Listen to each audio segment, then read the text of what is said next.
to Heaving Bosoms, the podcast where great friends stay connected through romance novels and belly laughs. I'm so excited to shout out some new amazing patrons.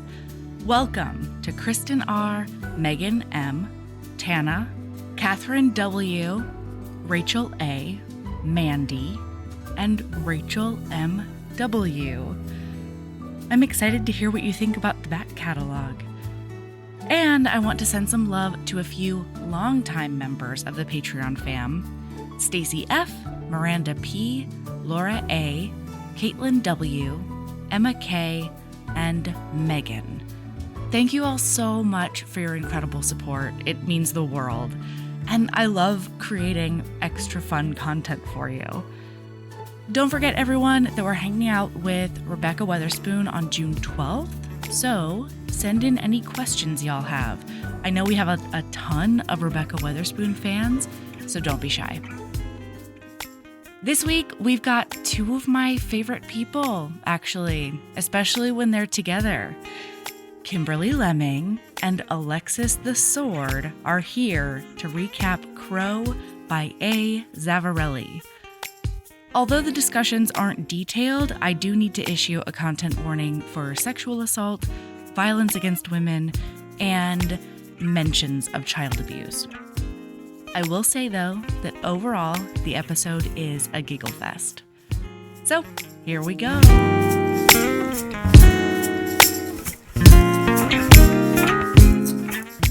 Okay, just FYI, anything could happen. I'm not wearing pants. Excellent.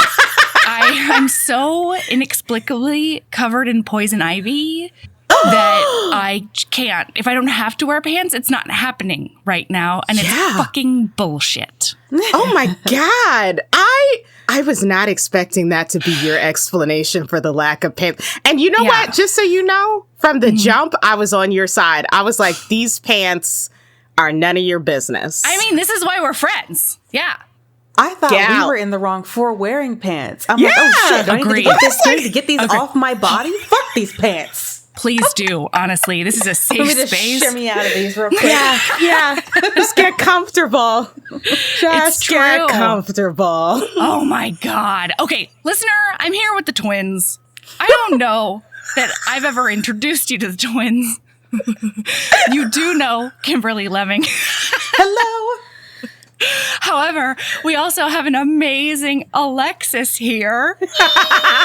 Hello.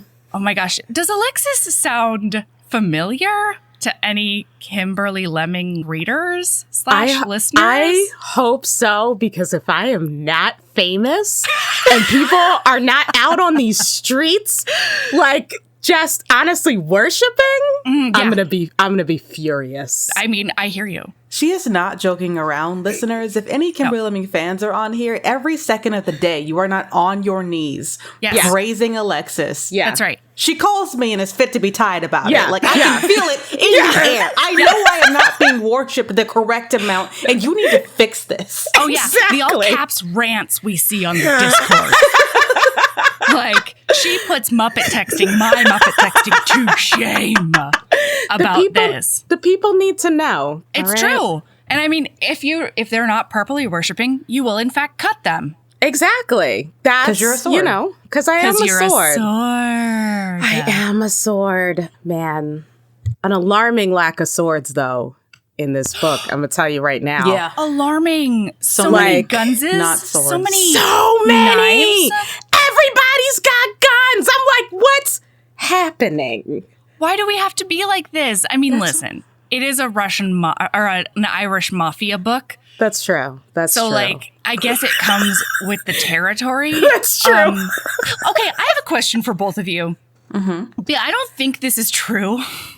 But I was thinking about it yesterday, and I was like, is this, in fact, the whitest book I've read in 4 years? Thank God. Yes. I'm so glad you said it. God. I was like, how do I get on this podcast and be nice about books? Okay. This is the whitest. And yes! We just read Gentle Rogue and shit, so I know that there are very white books that I have read, but for some reason, this read as the blindingest white. Oh my God. Yes. It was awful. I don't think there was a single black person in this whole book. No, I don't think there was any non-white person not in even this book. Crossing the street in the background. I'm pretty sure the Irish Mafia just removed all brown people from Boston before they made this book. And then it was, not allowed. No, the only people who even had remotely dark hair, the author was sure to be but blue eyes though. You know what I mean? Blue eyes though. Blue eyes, just in case. Oh, and they're piercing, even though she never wears makeup in her life, listeners. And never, she never touches her face. Need it. Kim, because men go crazy for her. She doesn't know how beautiful she is. She doesn't. But she can, however, at 5'2", 125 pounds, defeat a fucking mob boss in a fist fight. I lost it. I lost I'm gonna be honest with you both. I see all the problems. Okay, I see them. I acknowledge them. Did I also have such lack of self-control with this utter delicious mess that I read books 2 and 3, and I am in the prologue of book 4. Oh man! Stop! You are next level. Wow. It's a problem. No, it's a problem. I'm impressed. Actually. No, do you remember that time I was like, I can't, how am I going to read this amazing werewolf book and Crow all by Monday? Wow. I underestimated myself. You did, because you read Crow, and then you read, the rest of the books in that series. I mean, in my defense, there are 6. Okay? Really? So, I'm not there yet. Wait. Okay, now I'm probably getting ahead of us, but I'm immediately who else has a book? Don't worry. If you want a rundown, you let a bitch know. All right. And I will give it to you. Okay, the other thing I need you both to know is that because I was anticipating this recording, I saw you both going ham on the Discord about this group. I, however, used all of my self-restraint. Okay. To not look at that because I wanted to find out all of your hot takes live. I think that's actually why I couldn't resist 2 and 3. You know what I mean? I used all of my self-restraint to stay away. I feel so much better because we actually moved it to a private DM. Because we were so afraid. We're like, she is not going to let us on this show again. She is going to see this. She is going to be like, these psychopaths, I cannot have them. Every page, I was wishing for this bitch's death. Agreed. Fucking page. Hard. But I also, I'm going to tell you right now, I love a Mafia romance. I know, same. Romance. There's something about it. I love a duke with reasons. Frankly, he doesn't even need reasons. He doesn't. Let's be honest. Not for Alexis. Not for me. And so I love a Mafia romance. And I was ready because for me, Mafia romances are paranormals. It's the same thing. Yeah, it doesn't make any sense. It doesn't make any sense. I'm not worried about. Doesn't have to make sense. I'm not worried about the law. Everybody's got powers. Of course, people are getting shot and they just get up again because and then it's they're paranormal. fucking immediately against a wall. No problem. No problem. This fucking book, but they're always fucking right after being shot. Right. No one's concerned about cleaning the wound. No, not a damn person. Every 35-year-old man can come 5 times a day. No problem. No problem. Yeah. Anytime an OSHA inspector comes anywhere near a mob building, they're just taken out immediately and fed to the fishes. And nobody ever looks for them ever again. They don't have families. No. Nobody who works at OSHA has a family. Yes, they're all from Southie. And Southie, as you know, is the toughest part of the city. That's the where one. everything goes wrong. I'm not a friggin' snitch. Because I'm from Southie. I'm from Southie. Okay, here's a confession. Kevin and I were messaging each other reading these books. Yes. And then Kim was like, I'm gonna just take a shot every time she says I'm from Southie. No, you can't. Did you die? You're alive. I was really hungover on Sunday morning. Yeah. She messaged me. She's like, I am dead. Kim may be half dead. I hate it. Book kill Kim. I hate it. It's a bitch from Southie. That's what killed Kim. Yeah. I mean, and frankly, she would dance on your grave. She would because she's a professional dancer. She's been dancing for years. It comes naturally to She's her. She's a dancer. Yes. She's a yoga fighter. She's also a surgeon. She does some surgeries. She is Boston Underground Barbie. Yes. Absolutely. Every situation that requires a skill, she's like, actually, I got it. No worries. I'm a foster kid who grew up on the streets. Yeah. That's why I gives do me access to God powers. That's right. I have been to space. I actually own the moon. Fuck higher education. Exactly. She doesn't need it. Not on the streets of Southie. Not for her. All right. I'm very excited now. Yeah, and I also, feel so much better about this podcast. I will. Kim, you should never be afraid to talk to me about literally anything, you nutter butter. I can't believe you two wound each other up in private DMs. We were so scared. We were like, she's gonna be so mad. Well, because my seem God. so excited about this book. It Utter went from bullshit. page 1. I'm like, I want her dead. Yeah. But you have to understand that people can be excited in many ways. Okay, This is true. I did This is hate true. read the fuck out of this book. Yes, I did. Although, here's the thing. There was a lot of side characters that I was like out of my mind for. Okay. And this was also the wild thing. Like, I was reading, I was like, I don't care about these main characters. Like, fuck these people. I was here for these side characters. I was like, what's Niall doing? What's he doing? What's Niall up to? Because he's stoic in the background. He running things, and he's very stoic. I love it. I love a stoic daddy. Love a stoic daddy. He's just about to hit 50. You know what I mean? He's got some salt and pepper up in there. He's perfect. I think that's the other problem is I'm old. The older I get, the harder it is for me to read any book that starts out with they're like, she was 21. I'm like, I'm too old for this. I'm too old. No. Okay. So I'm sorry, listener. At some point we will actually get to a recap. However, I have so many things to say and I don't want to miss it in the recap. So you know how Sasha reads as a 38-year-old haggard woman? Yes. Okay. I was here for it. Well, hold on now. Because you do hit book 2 in which she and the Reaper are the main characters. Ooh. Turns out, bitch is 23. No. What? Okay. No. Great. Cool. How? Okay. I was so here for a busty 38-year-old just like up on that pole, 23. Oh, I mean, she has seen some shit, but still. I mean, sure. We she all was love an talking old like soul. an elderly. Yeah, we love an old soul. I'm so mad because I was like, I had a false narrative the whole time because I was like, Sasha's not here for this. She pushing 40. She trying to go home. That's right. All right. She's just like keep your mouth shut and your head down. I was like, that's right. That's right. Honestly, it's the wildest part of the book to me is that Sasha didn't slap the shit out of the main character for fucking her over so many times after trying to help. And over again. Exactly. She says to her, Mac, you cannot say a fucking word to anyone. You may not. And then she's like, I wonder if loophole is I only tell this one man who seemed interested. Yeah. And then Sasha's like, he's literally the person I needed to never know about this. Because I'm in love with him hard. She doesn't say that out loud, but it is true. But it's obvious. And then all of book 2, she's like, Mac's such a good friend. Wow, Max, she's such a good friend. She's not a good friend. Never in that book was she a good friend. Not to nobody. Not to nobody.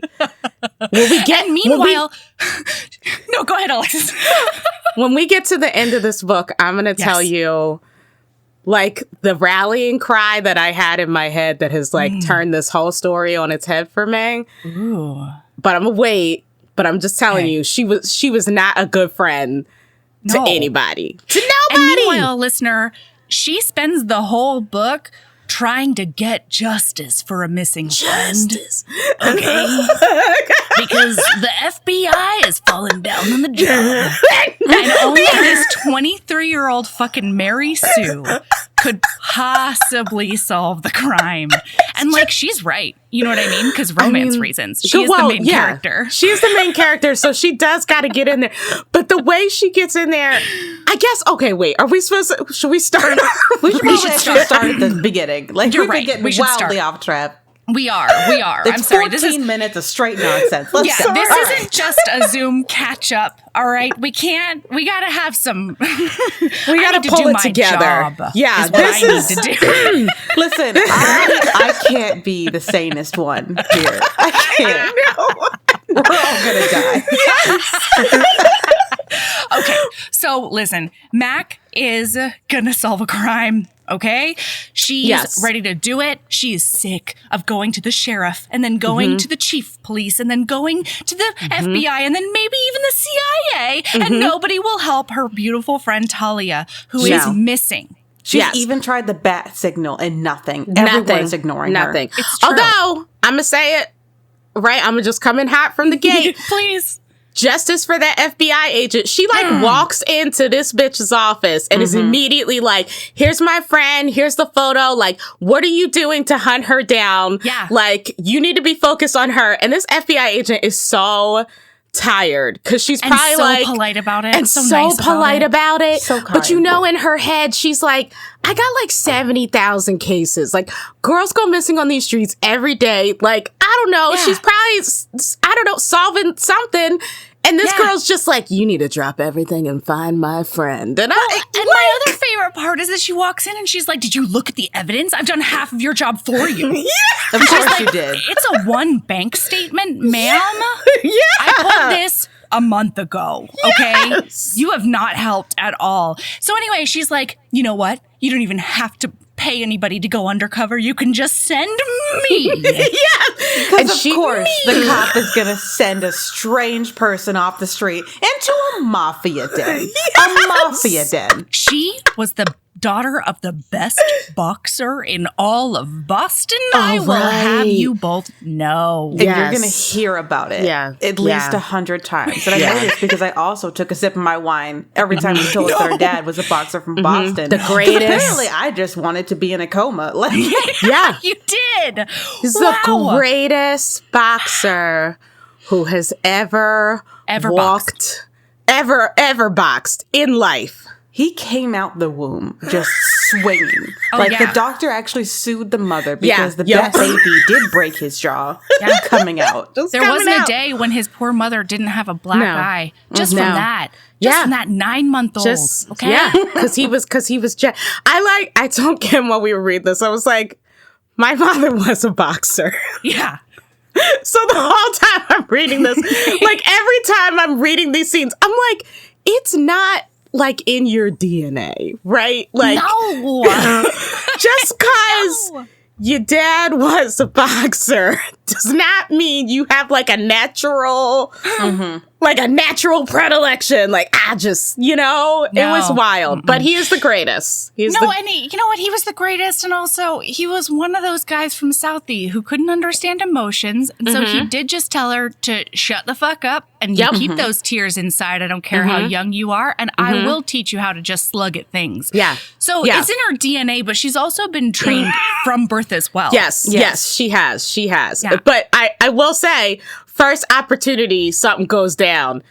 Immediately she cries. Immediately she begins crying. And she's like, what's going on? I've never cried in my whole life. Yeah. And I was like, this is insane. It's incredible. Listen, I'm so sorry, everyone. I see everything, and still I ate it with a fucking shovel.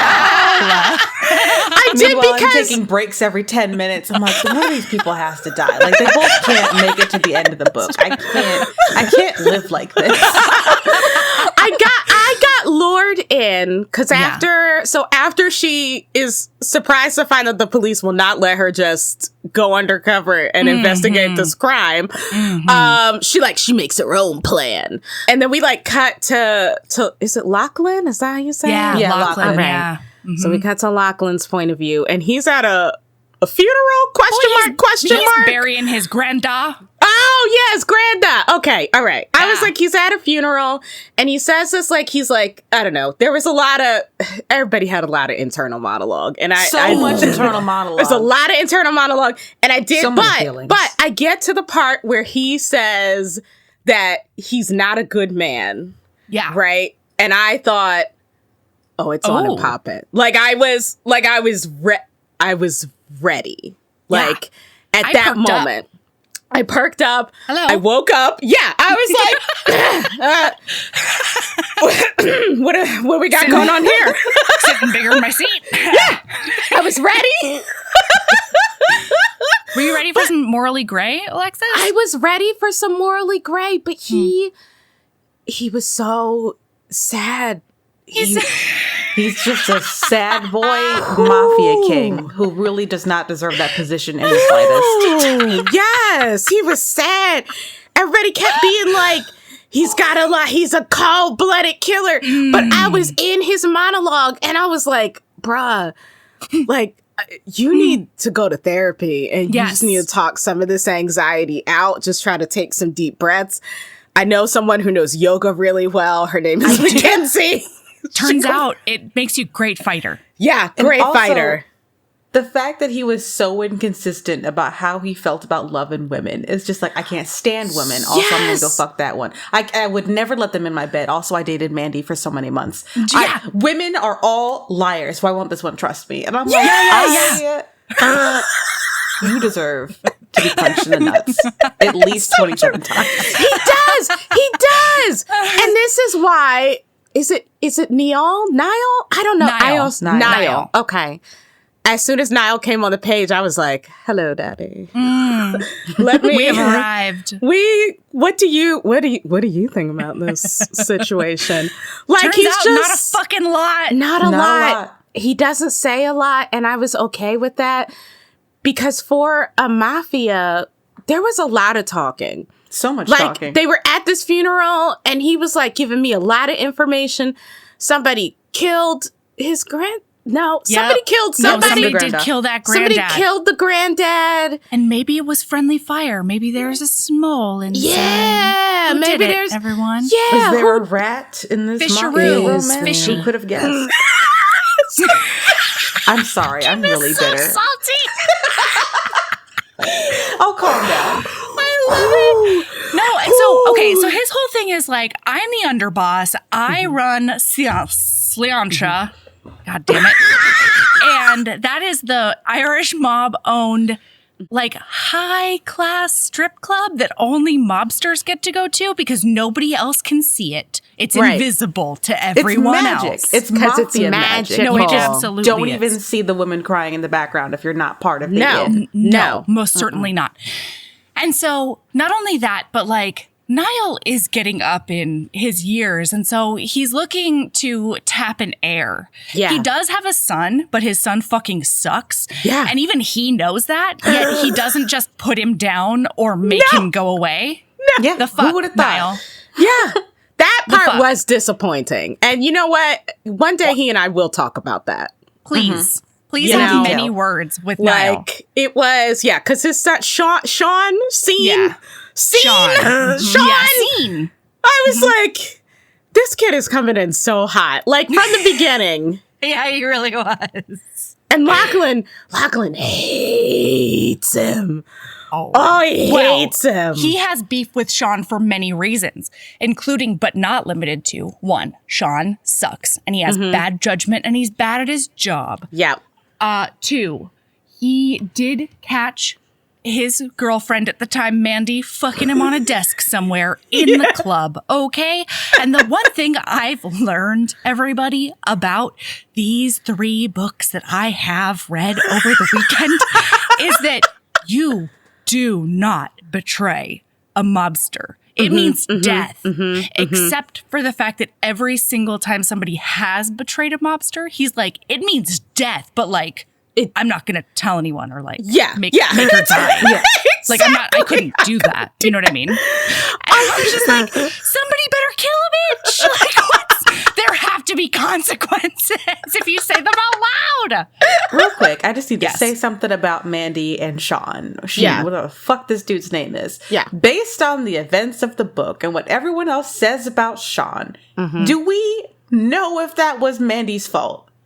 Maybe ask if the bitch is okay. That's what I'm saying. I will say, I agree with you because, like, the situation for the women in this book, like, this was also semi-depressing to read because women were just, like, trash and had no rights and, like, everyone was calling them the C word and telling them to shut up. Just getting forced left and right. Yeah, getting forced left and right. They're afraid to say anything. And it made me crazy because everyone's like, she cheated on him. And I'm like, did she, though? Or did Sean just walk up in this room? Are any of these women cheating on any of these men? Or are they all victims? Yes! That's where I was at. That's where I was at. I said I would calm down. That was a lie. I should not have had that coffee. Very angry about this book. I hear it. I was too in my heart. I think because from the second I started being like justice for Mandy.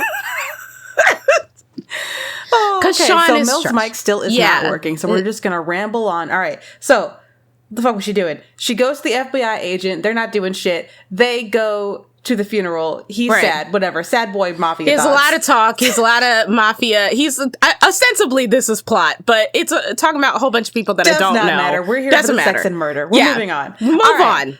So we're back in Homegirl's apartment. She's talking to her bestie Scarlett. Is it? Yeah, it's Scarlett. Okay, so Scarlett is like helping her practice her yoga because she's gonna go fight a mobster for some reason. Yeah. So her brilliant plan is that she's going to get these mobsters to notice her. Yes. How? By joining their fight club. Yes. My favorite. This is... Okay, now we can hear you, Melody. Now we can hear you. We can't hear you anymore. We lied.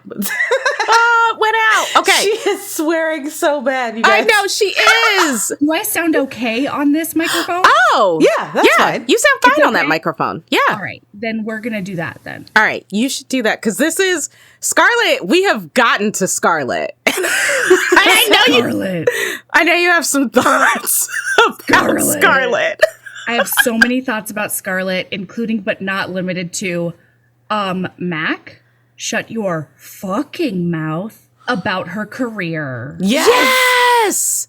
So, listeners, Scarlett is mouth. A woman of the night. Yes. Which is fine. That's the life she chose. She could leave it. She knows that. She doesn't want to. Yeah. Mac cannot let that go. No. Every conversation. When are you going to stop pouring yourself out? When are you going to choose a better life for yourself? You don't deserve this. What are you doing with your life? And Scarlett, the whole fucking time is just like, bitch, I know. Yeah. Let me live my goddamn life. Yeah. Can I tell you something really quick? Yes. I'm a little pissed about it.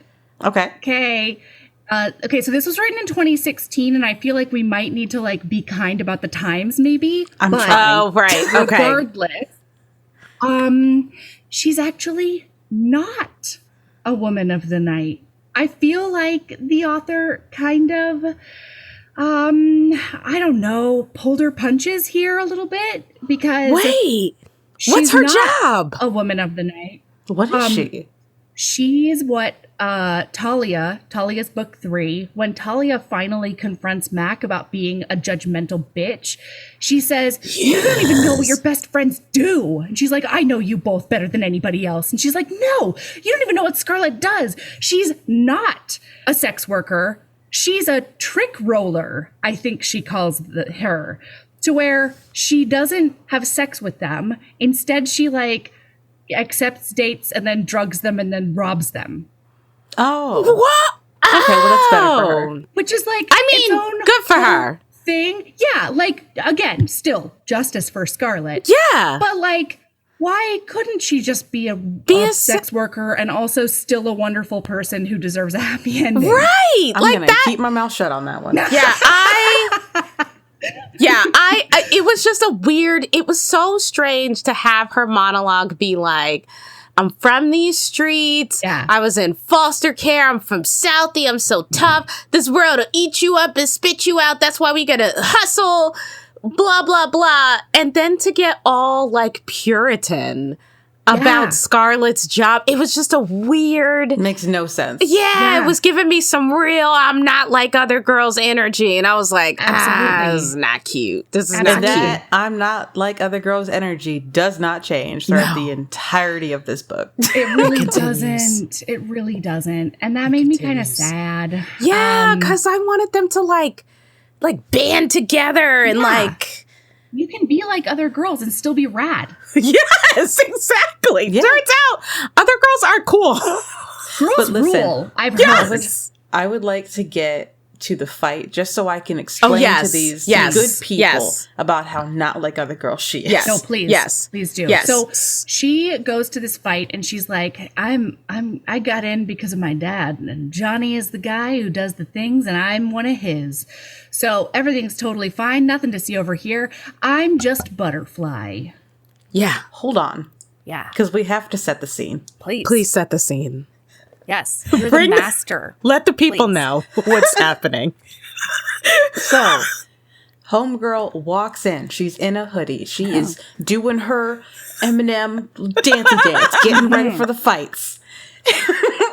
That's true. She walks in there and is just like, I'm not going to draw any attention to myself. Immediately draws all the attention because she's clearly not a large mafia man. She looks like a third grader. Looks like a third grader. Robe. Yep. But listen, she has all of the muscles, but is still skinny. Yes. But has all of the curves. And all the boobs. Very important. Ooh, so many boobs, so much butt. Tiny little waist you could never see even if you tried to look at it. Yeah. Tiny though. If she turns like to the side, you can't see her. Except her butt and boobs. Like that outline stays. That stays. But that's She's basically a funhouse mirror of hot. Yes. Yes. And she has blue eyes and dark hair, which men go crazy for. Yes. They cannot handle it. They can't handle it. So she gets into the ring after being like, I deserve to be here. I can fight. Takes off her hoodie. And she mentions that all the men are staring before, but now they're really staring because they can see her piercing blue eyes, her delicate orbs of the main character energy. She's flipping her black hair. She's looking fine as fuck, but she's here to fight. That's right. So she goes up against this giant Irishman. I don't remember his name. It's really not important. Donnie. It's Donnie. Don't forget it. He's a big boy.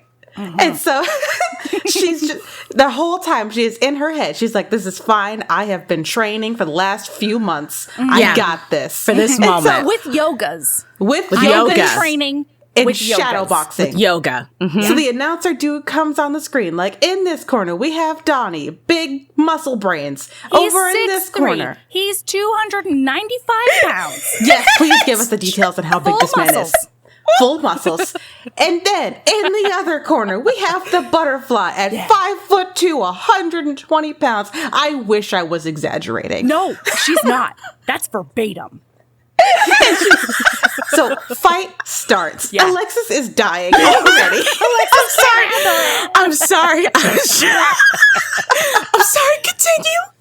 Okay, so here we go.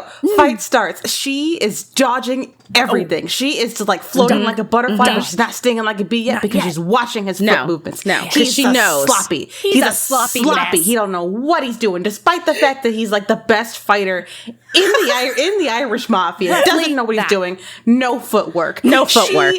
Taps him and he's out. And listeners, just to give some clarification here, I don't know how to say this without seeming bad. It was a fun child fight club that I was in, like for funsies. I knew it! Leave me alone, Alexis. It was fine. No one really got hurt. But listen, my cousin Andrew is the same age as me.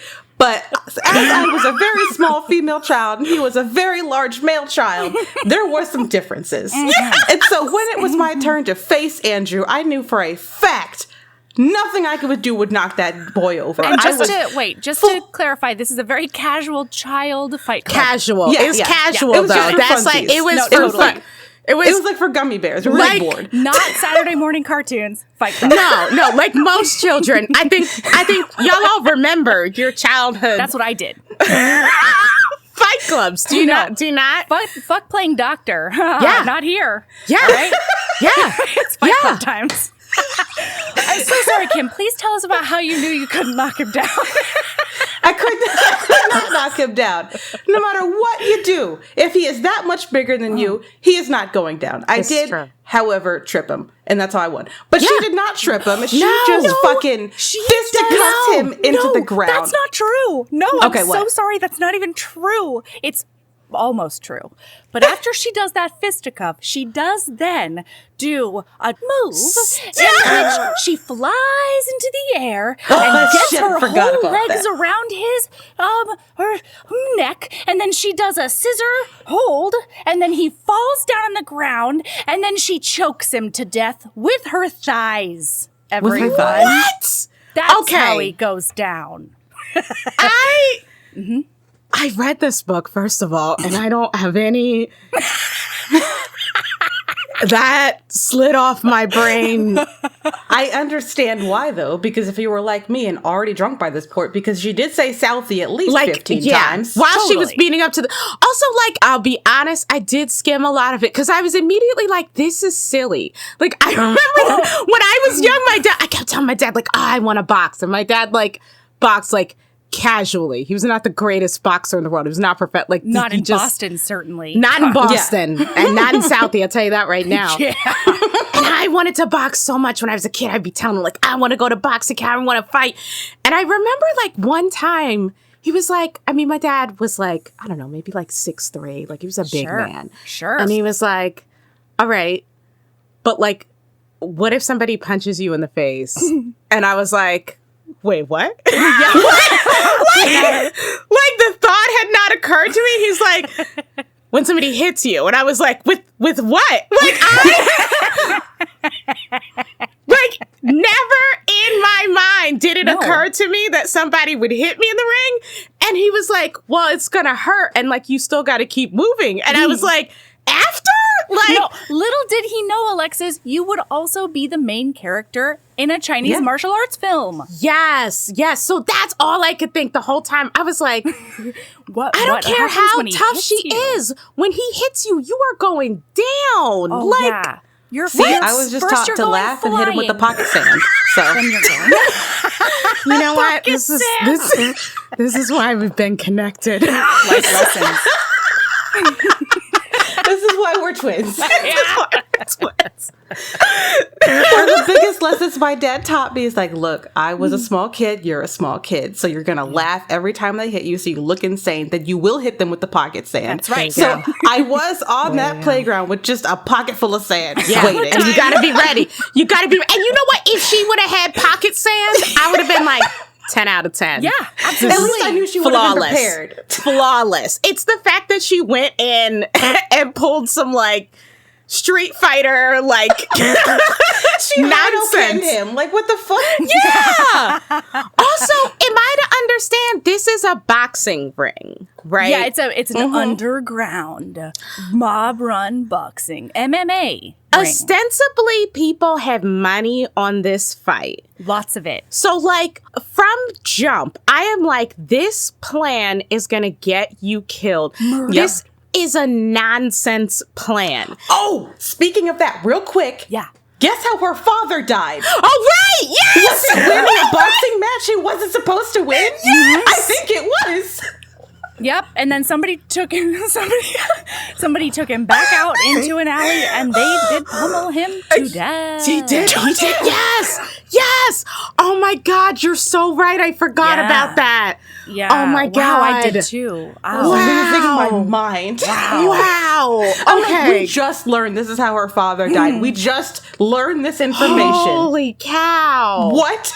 I was still caught up in her, like, in this fight, but also, like, I mean, she was bringing some real she's in the fighting, but watching Lachlan and the people he's talking to, making observations about their movements, narrating to us like the history of the mob, all while that's why like all while dodging punches. All while dodging punches. And I was like, she gets hit in the shoulder once, you two. Okay, so give her some credit. Oh right, that's true. Yeah. True. Come on, shoulder, man. little shoulder head. And it hurt like hell, she says. But she didn't get knocked down at 5'2". No, she didn't go spinning like a top up into the corner. Yes, exactly. She wasn't like me, who was immediately like, so they'll. I'm sorry, they're gonna hit me. I'm gonna get struck. Okay. I don't. In some way. Ooh, I'm less interested. I'm less interested. Meanwhile, I'm giggling like a maniac, throwing sand at eyes. So she does get their attention, and she gets the attention of the guy who's like the stoic one, who's obviously the leader man. And he comes over and he's like, never seen you here before. And she's like, oh, I come around when I need monies, though. Only then. And he's like, yeah, cool story, bruh. You just be one of my best fighters. And then that fighter does come out to do a big behind-the-scenes smackdown on her. Yes! So Lachlan then has to put his arm behind his back and like talk him off the ledge or whatever. It's fine. And then somebody walks in and they're like, hey, this guy called Alexis is outside. And he's like, it's the ghost of the Russian mob. Again, another side character who I was immediately like, what's Alexis doing? Well, Alexis is book 3. Doing? Oh, I'm interested in that. I'm interested in that. Yeah. Alexis book 3, that goes off the rails in a way that I found mightily entertaining. I really did. Wow, page to page, decisions were being made. Things were coming out of the fucking woodwork just to like smack me in the face with surprise. It was a lot. Love it. Is what I'm saying to you. Love it. So anyway, so he has to go, and she's like, he didn't even get my number. Wow. He's the one guy that I've had. Wait, are these feelings in my pants region? I have never. No. Hang on. I've never had a feeling there. She doesn't want him to get her number for pants feelings. She thinks the only way to get her answers is to become his employee / girlfriend or whatever, but she denies the concept of being his girlfriend the entire time. Right. Which again makes zero sense. But and doesn't like use her resources once she is. Oh no, not at all. No. She does zero investigating. We're gonna come back to this. She does zero investigating, but also at this point when I realize that her plan was not to sneak in as a fighter. Because that's what I thought was happening. And I was like, all right, this is bonkers. Follow, wouldn't it? But I'll give it to him. This is a twist I did not expect. It never comes back. That was just like a precursor to her. 7% in the book. So we're 7% in. God help us. Also, she gets into a few scrapes later on in the book where her boxing skills would in fact come in very handy. Yes! And she never uses them. She's getting manhandled left and right. I'm like, didn't you choke a bitch out in like chapter 2? This doesn't make any sense. I was like, is this an everything everywhere all at once situation where like you've been deactivated? The best movie in the entire world. It is the best movie in the entire world. I love that. It's currently my favorite movie of all time. I love that movie. See, if that's oh my god, it's incredible. If you want to do a group watch online, you let us know. I will watch it literally anytime. Anytime. There are comedic but also fighty butt plugs. Yes. Oh, yes. Wait. Well, what the fuck are we doing here? Plot relevant. Oh, this movie. It's on my TBR. Yes. Oh, okay. Okay, we need to watch this. But that literally right now. I would understand if that was the case. Like if she had her powers activated so she could fight in the ring and then they left her and she didn't find like her next trigger like activation point, then I was like, oh, she's just a regular human now. So she forgot. But like, yeah, man, for all the fighting skills she has, she don't fight nobody. The rest of the time, she'd just be scrapping like, oh, God, like me. I think that's actually behind the scenes footage of the show that got scrapped. Yeah, this is, that's it. You heard it here first. Little Alexis was a main character. That's right. This would have been a whole different story, ladies and gentlemen.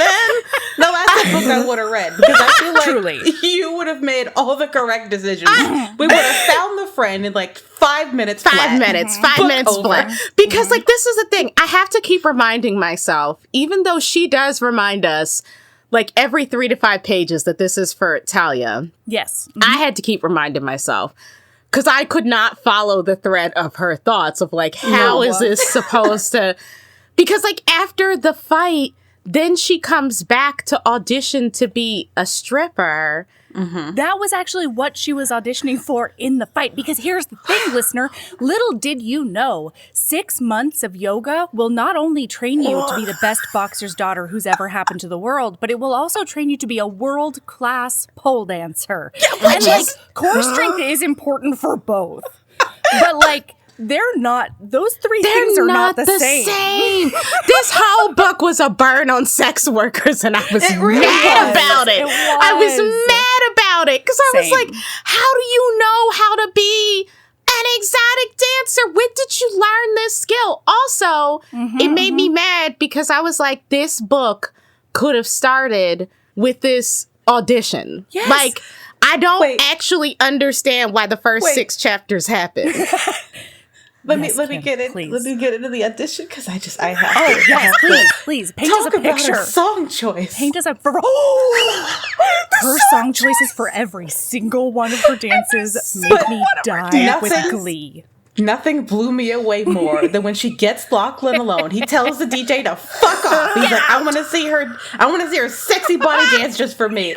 And listener, what does this woman pick to impress the mobster? I would like What to. does she dance to?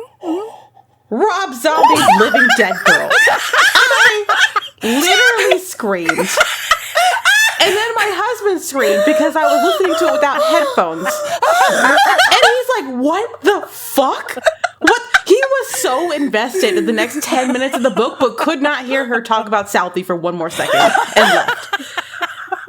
Why? Rob Zombie's Living Dead Girl. Followed up by some other death metal music about, I don't know, fucking It's a Marilyn zombies. Manson, and I'm pretty sure it's that Sweet Dreams one, maybe. Yeah, it was Sweet Dreams, which I was like... Which would have made more sense. Again, that would have made more sense. And I want you to know that, listener, she points this out as a poetical choice. Yes. She's like, that's the thing. I am sending him a message. Yeah. Because she's And like, I'm like, is she 15? yes. Yes. That was my hope. Because she was like, it was that thing where she's like, I would just choose a regular stripper song, but I'm not. I'm going to throw him off his game. And I'm going to do this like odd. Like, and I just like heard that TikTok sound. Like, this is a work of And meanwhile, in my head, I'm just like, everybody's so creative.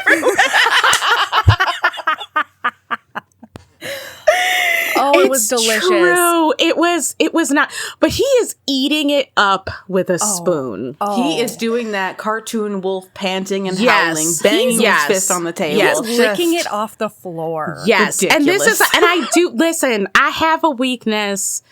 I like a man to come undone. It is like that is the catnip when he is like stoic and then he is beside himself. That is the moment. And God help me, if I could have got Rob Zombie out of my head, I feel like I could have enjoyed it. But I just kept thinking, like, the song that's playing in the background is so bananas. Yes! And I was like, how can he focus? Burn through the witches and drive through the ditches. Like, no lie. Because I was slightly behind Kim when we were reading, and she messages me, and she is like, I'm telling you right now, she's giving him a lap dance to Rob Zombie. And I was like, you're a liar. You're a liar. You're lying right to my fucking face. That's impossible. That's impossible. It's incredible is what it is, and I want you both to take several seats. Thank you. I mean, I'm sorry. It was wild. But you know what? It's amazing. Lachlan was eating it up. Oh my God. So with the here's spoon. the thing, listener. Right before this audition, he was like, I don't want you in my club. I don't want you here. I'm going to push you up against a wall and be like, it's my rules here, bitch. And if you don't do my rules, you don't get to do anything. Yeah, tell me everything, We Kim. skipped an important plot point. Remember how the Russians killed her daddy, who was the greatest boxer in all of Boston? That's the one. Because he won a fight he wasn't supposed to win? Well, they somehow know that she knows that they did that, even though they're... because they left a marker. Yes. Yeah. And it turns out he knows exactly whomst that marker belongs to specifically. So she knows was Russian, and he knows was Ivan. And wow. Because the Irish Mafia and the Russian Mafia are trying to form an alliance, the Russians were at that fight, saw her, and instead of just taking out her who could be a witness to a crime they committed so long ago that they didn't bother to cover up for some strange reason, they were like, oh no, it's fine. The Irish dude is going to watch her for us, and then we'll just force her to marry one of our dudes and it'll be fine. Yeah. And my question Is that what it was? Yes, why? that's exactly what it was. Exactly. That was the plot. Oh, Yes, I thought that was he the had to hand her plot. over. Ivan wanted to kill her. I mean, he does. He 'cause does. he's a bitch, but he was also she could just marry some dude, and that's what we do with women like this. But mind you, listen, listener, everybody. When her father dies, she is at best 11. Yeah. I mean, so I am to believe that the Russian mafia, who is out on these streets doing this work, okay, on a regular basis, remembers an 11-year-old girl who wasn't even there, just exists. An 11-year-old girl, the daughter of a random boxer, The greatest boxer, how dare you? The best boxer in Boston, that they have been tracking her for they lost over a decade. Yeah. That is what this book would like me to believe. And I ask you, what, pray tell, could possibly be a hole in that? Really, please state all of your reasons. I would like a thesis on the holes in that idea. Please. Mel's like, I will not listen to the slander. No, listen. So not only that, but they know that 11-year-old girl, and they're like, wow, she doesn't even have a guy who's going to walk her around with a plant like a Natalie Portman child in that one movie. Oh, God, the professional. Yes. We can't take her out, even though she's not guarded by a man with a plant. Nope. And also, now that we've seen those moves with the scissor choke, she's a threat. She's a threat. She's a threat. We do want to be touching up on them boobies because everyone throughout this book is just obsessed with her perfectly circular tits. Perfect. She's got the orbiest, The most beautiful tits anybody has ever seen. They were woven from the dreams of men. Yes. And that's why they're so drawn. They were sculpted drawn. by the patriarchy. Yes. That's what they were. And so was that booty. So was the booty. Don't even get me started on the booty. But the skin, alabaster. Not a blemish. Not Even a blemish. with the hard life she had growing up in Southie. Not a pockmark on her. Goddamn birthmark. No. No. She's so pale. She's so pale. And those piercing blue eyes. And her piercing blue eyes. Which is is the thing. The piercing blue eyes and the dark hair is the thing that men go crazy for. Yeah. And that's when I was like, oh, this is a white book. Oh, this book is very white. Okay, I see. Because she couldn't just be beautiful in her own right, which is fine. There was great pains to be like, she is the beauty standard. She is. Yes. She sets the beauty standard. But she doesn't know it. She barely knows. So, but she knows all men are dogs and want her. Yeah. But she's also never had a pants feeling in her life. Never. No. She was shocked by it.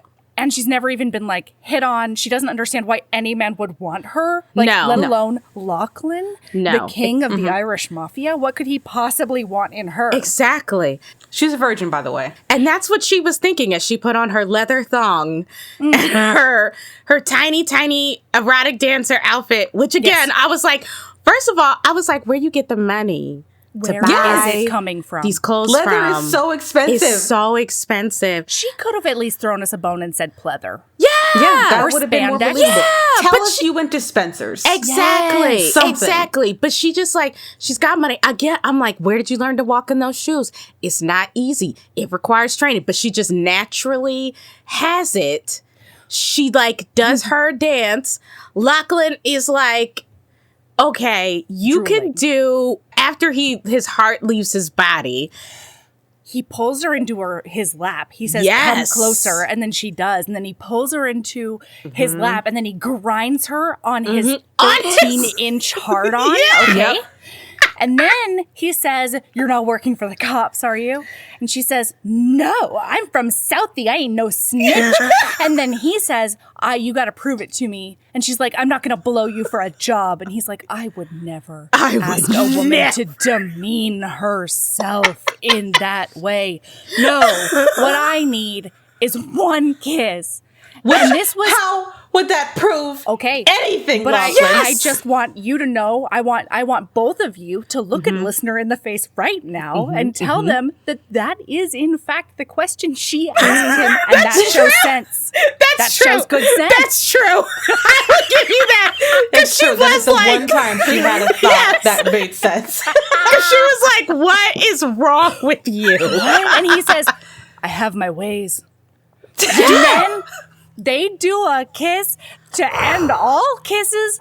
She has to tap out of it. Literally, the only other time her boxerness comes back is she has to tap out of a kiss. Literally taps him on the shoulder.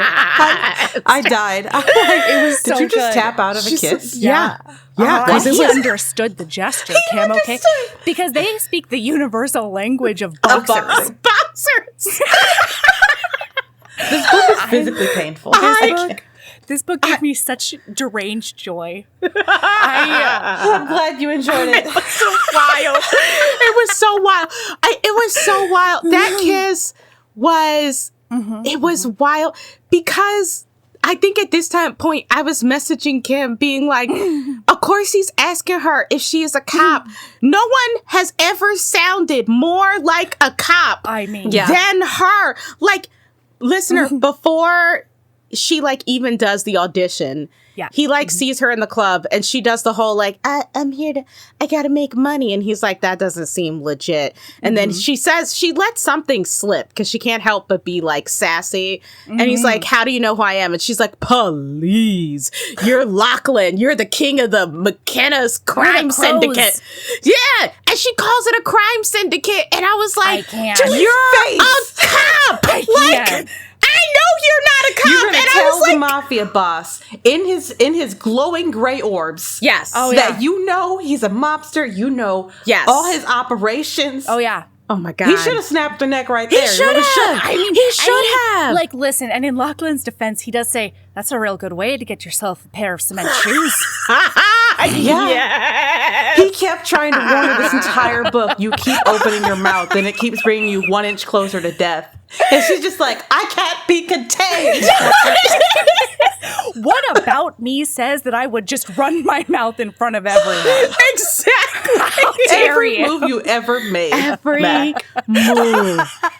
Anyway, so she gets this job, all right, because he can't help himself because he says, I don't want you dancing, and she says, fine, I'll take my talents elsewhere. And he says, oh, you're a stubborn one, aren't you? Okay. And then he says, you can be an appetizer. You get 2 songs a night, and you don't show your tits to anyone. And she's like, I guess. And he's like, it's my rules. You don't do anything unless I say. And like, you know that once you start here, you're done when I say and not when you want to be done. So yeah, he basically makes her his slave. Yeah, for sure. So he doesn't show them titties to anyone else. And from my perspective, if you're the mafia king and you've decided this perfect girl and her perfect titties are yours, but she needs to work for you for money, just give her the money. Give her the and money. then like, you're staying by my side now. Yeah. Pay her to be your girlfriend. Yeah. This doesn't make any sense. Yeah. But she gets a motel room. Like, because he is suspicious. I'm going to give Lachlan his due because he is suspicious and he is trying to do his due diligence. Yeah. And so he goes to hunt her down. And she has, again, with money that I don't know where it came from, don't know clue. where, but she's rented a motel room to like set it up outside of town.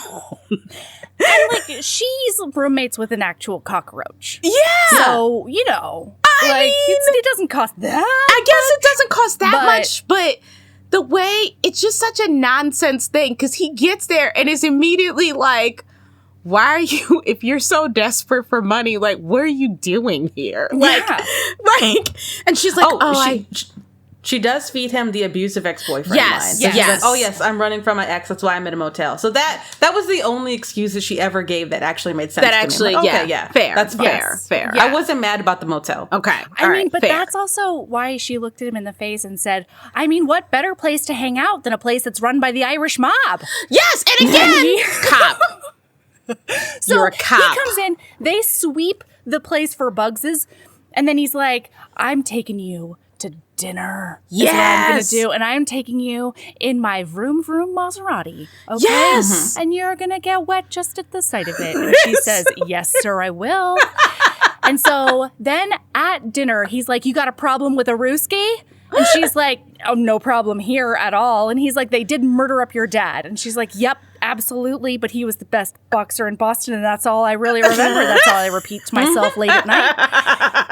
And then he says, all right, 2 more things. 1, you can't talk to the cops ever. And then 2, what was it? It's like appetizer there was a second only. thing. Appetizer. There was a second thing. It was don't like, talk to the Russians. it was like, I mean, I think it was mostly like, I own you, and if I don't say it, don't do it or something. Oh, yeah. Then he like gets a file on her. He gets her whole like backstory or whatever. And then he's like, tell everyone in Boston, please go through the white pages. Tell everyone in Boston that she is under the McKenna Syndicate's protection. And also tell all the lads that they're not allowed to look at her, talk to her, or touch her. Yeah. Mind you, which he didn't do for Mandy, justice for Mandy. I would love if it was some dude's job. Oh my God, right. In the Mafia to go through the white pages. Adams. Just call everyone. Just call everyone. I would read the shit There's a Facebook group where they just like post who's under protection. Because 2016, like Facebook was the big thing back then. I bet your ass the Irish Mafia has a Facebook page where it just keeps a list of everyone they're protecting. Yeah. And I want to read the story of that social media manager. Like, that's what I want. How do I change careers and just become the social media manager for all of the mafias? Yes. Oh, and we should say there's more than one mafias. There's the Irish mafia, there's the Armenian mafia, and the Russian Italian mafia, ones. and the Italian ones. But the only ones they really have a problem with are the Armenians. Yeah. And that's going to get rough in a little while. Because we've got some backstory, and we've got some like threaded through plot lines that honestly I didn't always follow and frankly don't super matter to like the couple, but to let you know, the next time she goes into the wait, so she does that dance in front of everybody. She does her first shift, right? Oh, yeah. And then he says, and at dinner, he's like, I'm going to have a drink with you later. And she's like, oh, yeah? Sure. Then she does that dance, those 2 songs, which are a Marilyn Manson song and Closer by 9 Inch Nails. Yeah. And again, I was like, are you 15? I looked at the date of when this was posted after that song. I'm like, all right, this tracks. This is a 2016 book. Oh yeah, I was doing some real serious West Coast swing to Closer by 9 Inch Nails. I'll tell you that much. I'm like, this is bringing me back to high school. What's going on? I never felt so old. I felt so old because I thought about how old I was when this song came out. Yeah. I was like, this book is attacking me. Because she talked about it like the classic song, and I was like, how dare you? It's so true. Refer to this as a classic. This now plays on the golden oldies. It does. And we love it. It does. And And you know what? That's mortality for you folks. And quite frankly, once we figure out how to be immortal vampires, we will get rid of that shit. Immediately. Like, so as soon as she's off the stage, she gets mauled by him in the back. And she's like, I came here to dance, not to get manhandled again. And then he says, and he's like, does it make you wet to dance out there for the lads? And she's like, I'm just here to make money, okay? So he can't handle his whole life. He's so confused about these conflicting feelings that he's having. Because he also has never had emotions and he doesn't know. Even though he's so sad from the beginning. He's so sad all the time. He has so many emotions, but he does not know what emotions are. God. No. So then, next time she goes to the club, she has a babysitter full time. His name is Ronan. He is book 2. Then, which is nuts, okay? Because he is her babysitter this whole book. Apparently, his actual job for the Irish mob is being a Dexter down in the basement on anybody they need to, like, get information from or punish for hurting a woman. I'm interested in that. I agree. Well, he's not doing his job then because everyone is hurting him. This is actually true. Everybody is hurt at all times. No, and like trigger warning hard for book 2 because it does turn out. I mean, this whole series is an ocean of trigger warnings. Yeah, but he was birthed into and raised by an extreme Irish faction of child abusers who are ready for the war to end all wars and are training kids to be warriors. And he did start training at 8. He does do something real bad and get out of it by 12. And that's when he goes to live with what's his nuts. Also, there's like some priest stuff that I feel like didn't need to happen. It's fine. But like he doesn't talk much because he was not allowed to speak as a child. Okay. All right. That makes sense. So makes sense. Throughout the first book, they do hint at Ronan's backstory, and I knew immediately that the author just decided to put every trauma she could think of on this character, and I'm like, I don't need to read his book. No, it's every trauma. It's every trauma. He's never been touched nice. He's never been really touched at all. Who would ever touch Ronan nicely? Not his uncle, that's for damn sure. Yeah, for sure. Not the priest. Yeah. No. Okay. So Sasha don't need this in her life. I take it back. No. Oh, Sasha wants it. Sasha craves it. The first time, listen, this is an off the call kind of situation if you're not going to read it. But you let me know if you want to know about first time she and Ronan do some things. I do.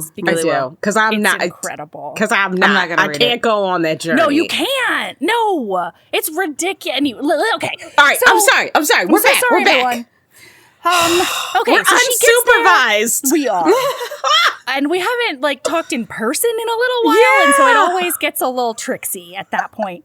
Okay, so when she goes to the club the next night, she does find Sasha being trigger warning for sexual assault. Yeah. She does find Sasha being really upset about having to give Donnie, the guy that she beat down, a blowjob. Yeah. And he's grabbing his package and being like, as soon as Lachlan's not looking anymore, you're gonna be in trouble because of me or whatever. And it's casually, respectfully. Not respectfully, actually. Not respectfully. Everyone's getting assaulted left and right. Everyone's getting assaulted left and right. Never an ounce of respect for anyone. No. And does she go to Lachlan and say, can you protect all these other ladies in this club? Never. How you say, she does not. She does not. In fact, she says, these bitches don't like me, and it's not even my fault. They don't like her because she's too pretty. Because Lachlan has claimed her. Claimed her. And Mandy in particular is mad at her about that because of the relationship she did have with Lachlan. Right. So then the next night, she's doing a dance, and she notices that during her set, Mandy is out in the pit trying to flirt with Lachlan. And she has no reason to even like this man. He probably was involved in the kidnapping and possible murder of her best friend. She has no information to the otherwise because remember, that is why she's here. Oh, right. And she loses her ever-loving mind. She's like, she will not distract him during my booty shake. Not during my And set. so she goes down there and she's like, oh, turns out I do want to have that drink with you that I told you I wasn't going to have with you. I'll have it now. And he's like, oh, is that right? I don't like these games. And she sits down and she looks she sits down in his lap, right on his erection. She looks at Mandy and she's like, yeah, we can have it right here if you want. And then Mandy stalks away all pissed. Yeah, because she's mad. She's mad. She showed her. She really staked her claim. Yeah. And in that scene, I just kept thinking to myself, like, this would be a great time for the Armenians to show up and just start blasting. Blast every one of these motherfuckers. He's got your dream. Yes, because you've seen on the Discord, or maybe this was in the messages, like from chapter 3, I was like, where are the murders? Where are they? I have listened to so many thoughts by so many people. Where are the murders? And then the murders were happening and I was excited. I was like, this is the moment. And I thought this is going to be a perfect time to switch to Lachlan's point of view, for him to be out there doing something, for him to notice somebody heading back to the office where he hid her, and for him to lose his mind. That would have been hot. But that is not what happened. No. In fact, it's not. It's opposite. He takes her back in the back room and he's like, I can't promise you I'm going to be a gentleman once I'm alone with you. And she's like, great times. Yay. Yay. And so he starts doing body shots off of her and then they start doing a makeout and then he finger bangs her to completion. And she's like, oh my God, nothing's ever been in there before. Yeah. What am I to do? And then pop, pop, pop, pop, pop. Oh, the Armenians are here now. And he's like, you stay put. You stay in that corner. And she's like, my tits are out. What do I do? And then, listen, guys come in and they're like, you come with us. Yeah. And she's like, I couldn't possibly. Yeah. And she tries to run to the other side of the room. And never does she do a martial arts movie on them. No, not here. No. And then listen, her tits are out. She's powerless. Yeah. She is. Well, because listen, now wait, y'all are both wrong. Tell me everything. Because the way the Armenians catch her, so Lachlan tells her to stay in this room, in this office. Do you think that means she immediately tries to take cover somewhere because there are gunshots going on? Absolutely not. She is tits out in the middle of the room. Absolutely. The Armenians catch her when she finally, conservatively 72 minutes into this gunfight, decides that she is going to go over to his desk and try to hide underneath it because it occurs to her that there's just a door there. There's nothing. And that's when they catch her, when she is making her way to the desk to hide. And she is perplexed as to what to do next. That's what happens. She's like, will my tits protect me? And the answer is kinda. Kinda. That's the thing. This whole fight, she's just like, oh God, my tits are out again and again. Yeah. No, she's never read a Shelley Lawrence book in her life. No, she hasn't. This dude, according to her, who has been running through the entire place, shooting everybody up, freezes because he's mesmerized by her tits. Oh, yeah. That's why he doesn't shoot her immediately. It's true. And listen, the whole time, I'm just sitting there like, why don't you just pull up your shirt if you're that concerned about it? Just a little whoop. I almost drowned jumping off a waterfall to protect my tits. It does not take that long to put them back. It doesn't. It really doesn't. So anyway, at some point, Lachlan does come in and he does manage to get her in his arms. And there's a bang. And he does a quick, put my shoulder in front of your head bone. Yeah. And then he gets shot in that shoulder. Yeah. And then she's like, Lachlan, whatever will we do? And she grabs a gun because somebody's on top of him now. And she's like, do I shoot them? I couldn't possibly shoot them. Yes. I've never seen a gun in my life before. Yes. This girl who has, at this this point, have to shoot them. You have to shoot them. And she keeps being like, I'm from fucking Southie. We're tough. I'm not a snitch. I'm not. The first situation, she immediately falls apart. Immediately.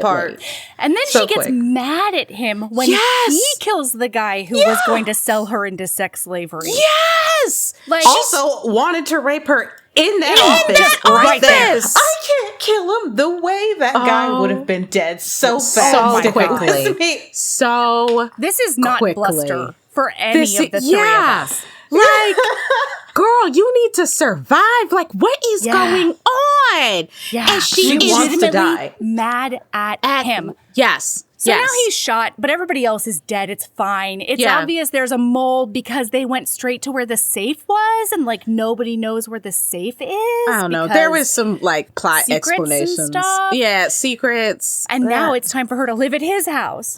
Yeah. Because danger. Which and usually actually, I love this plot point. I love it when they make her go live with the dude for whatever stupid ass reason. Absolutely. Love it. This one, I'm just like, whatever gets them killed fast. Honestly. Yes, that is what Kim wrote me. She's like, are they in the same place? Can it be that they're up? in the same place at the same time and they both die. Like, me too, because I for any chapter of this book. Because usually that's for me too. I don't care what the reason is. I love when it's like, you gotta stay with me. There only one penthouse? Yes, honey. Yes. And you know what? Then I want something to happen to the spare bedroom. I want it to be like a landslide. Yes, where they have to just, they gotta be together. They gotta be in one bed. They gotta be in one bed. Handcuff them together. Yeah. And in this case, I was so tired.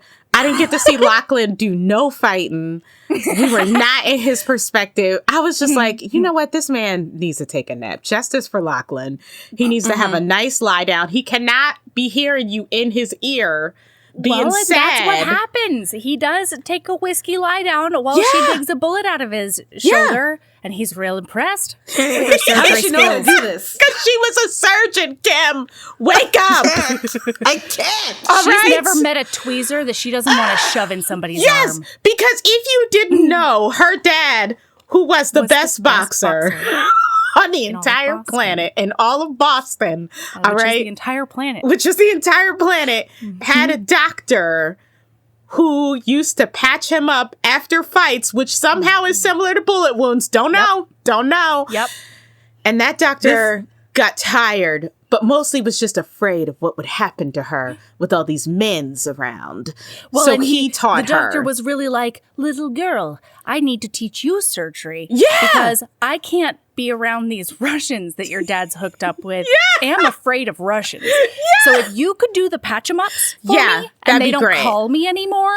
That'd be great. Like, that would be amazing. Yeah. He doesn't call CPS because of the mobsters that are around this little girl. No. He teaches her his trade so that he can do a big dodge on them. Yeah. So she comes in and she's immediately, after she's cried like a baby this whole time, immediately is like, takes a swig of the whiskey. It doesn't even burn her throat. No. She kicks everybody out of the room and she's patching up. And again, usually love it. I love a patch up.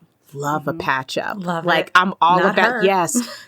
Stitch that wound close is usually like, I am like ready. It's usually catnip. It's usually catnip. But again, the whole time I kept being like, where does she get this skill from? Why?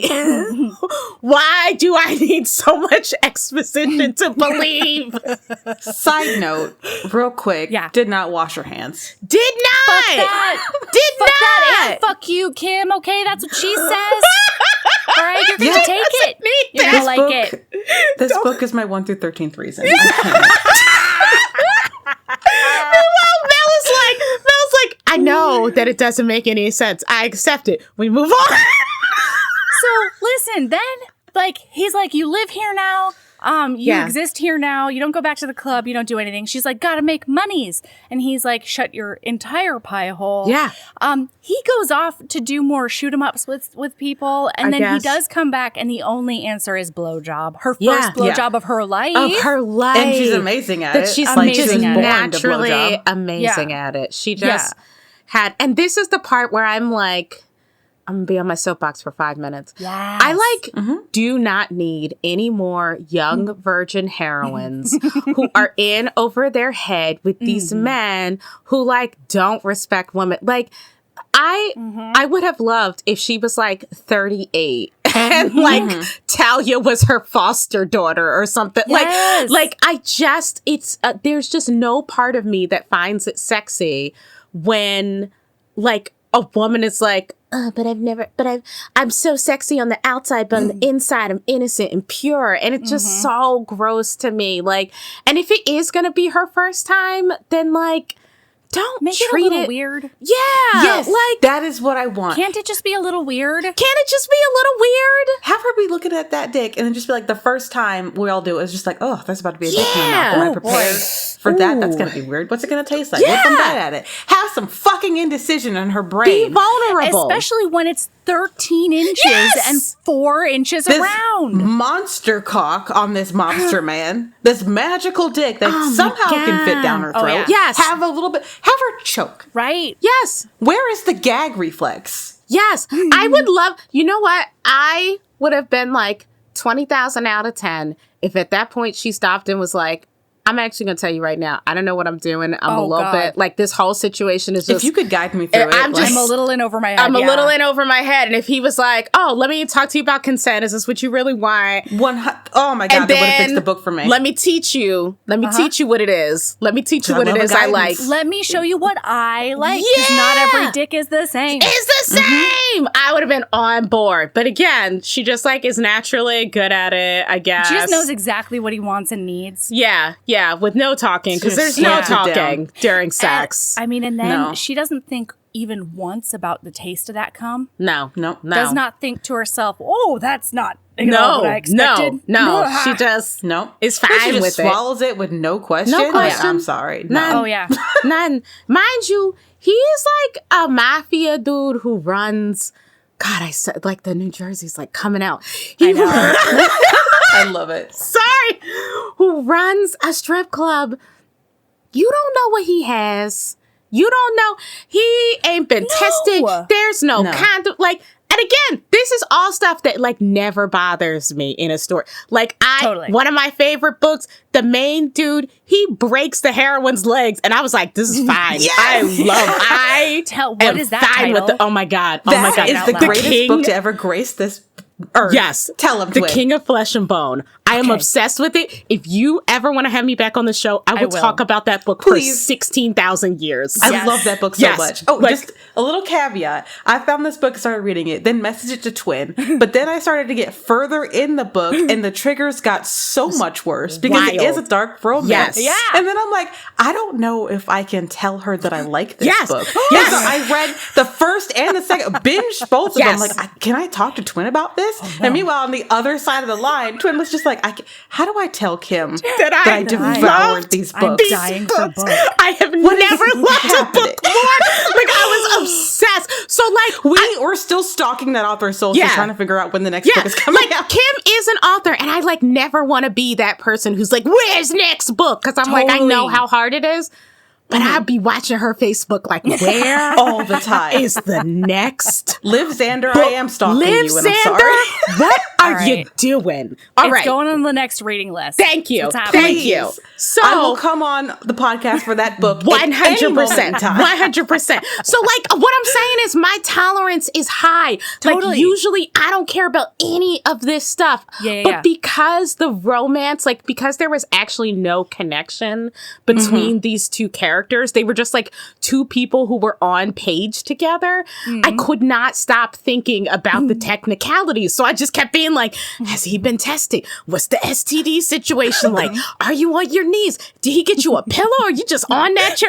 I guess your knees are young, but like they must hurt. Like I could not get out of my own head. And I was like, oh, I just want to be like, it was impossible. I was like, I just want to be enjoying this like after murder blowjob, and I couldn't. An after-murder blowjob is such a delight. It really is. Usually. It's supposed to be a magical moment. It is. No, I'm serious. I'm being completely You gotta serious release the right tension now. of murder. Absolutely. Yes. Like this was like the adrenaline was like pumping and like, yeah, I mean, that's what I wanted, but instead you were thinking about syphilis. Instead I was thinking about syphilis. Or just, a gag reflex, something. Anything. Yeah, so she's the best at it, and he's like, where'd you even come from, et cetera, et cetera. Listen, so now, I feel like they play house for, 2 months. Yeah. And she's, kind of stripping, but kind of not, and kind of, she's always stuck in the house, and Ronan's always there, and, they're doing Mafia stuff, and she's feeling bad about not caring that she's not finding out anything about Talia. Yeah. Because she is so far in that D. And then, I feel like at some point they go to a Mafia dinner. Yeah. Right? They do. For it's somebody's birthday or something. Oh, no. I remember what happened now. So we skipped another plot point. Oh, what is it? So, yeah, he's supposed to get arranged married to a Russian bride because they are trying to do that alliance. Right. And he just, never told her, never brought it up. And he does need to hand her over to the Russians at some point. Because, again, they got to marry her off to someone. Yeah, or to kill someone, her. too. Or it kill her. Makes sense. We're moving on. And so... They go to this dinner. There's the 3 blonde Russian ladies that he might have to choose to marry because it's between him and the other son who sucks. Yeah. Yeah. So they're at the dinner. And She's pissed crucially, off. I'm so sorry, crucially, whoever is chosen as the heir has to marry one of these blonde Russian daughters. Yeah. Yeah. Or the alliance is toast and they will never work together ever again. And it will be that war. makes sense. And it'll be war. Or, okay? Yeah. The heir has to marry a Russian bitch. Yes. Or there will be war. Yes. Period. The end. Yes. Please carry on.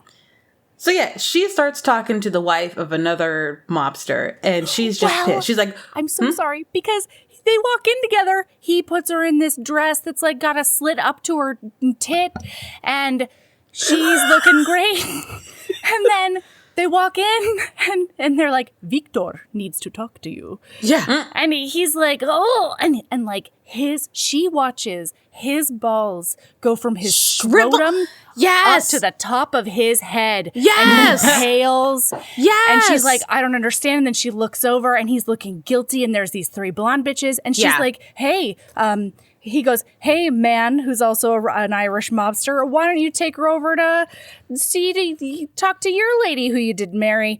Yeah. And he's like, I will do that, in fact, because I have married a woman, and I would love for you to meet her with your slit up to your tit. And so then he has to go over to the table and talk to the Russian ladies, and she finds out in this talk with the Irish mobster's wife that he will, in fact, have to choose between them for a bride. Yes. And that is... Oh, this is a romance. I just want to remind everyone.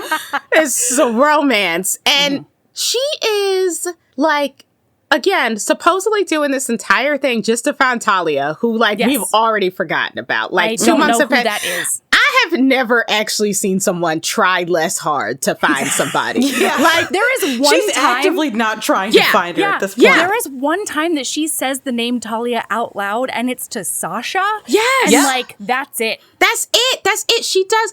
For someone who was like, I'm sacrificing so much. I'm pretending to be to be in all of this to find my friend, ostensibly. She, does not do a single sneak. She don't break into a single office. She don't read a file. She don't listen in on a phone conversation. She one time tries to listen through the door like you did when you was a little kid. Your parents was talking. You was like, hold on, what is going on here? But she doesn't try. So at this moment, she's so emotionally devastated. Yes. But I'm but you've just spent like 80,000 chapters being like, I'm just here to find my friend and I just need to use him and I've been trapped. And like, this is your moment then. Like, you should be at this party talking these people up, getting the information. She don't got no information. Like, no. I don't have any information, but I'm not her. No. Well, and then, so she's like trying not to show Donna or whoever she's talking to that she's upset about this. Yeah. And then Donna's like, I have to pee and I am a woman who is like other girls. And so I'm wondering if you want to come with me. And she's like, I don't understand why other women my age like to do this. But yeah, I'll keep up the pretenses and I'll go with her. And so then when they're in there, they do get snatched up by a bunch of people who are sort of speaking Russian, but also maybe not. Yeah. Oh, no, they're Armenians. They're Armenian. They are. Yes. Armenian. But I thought it was because they were working with a Russian.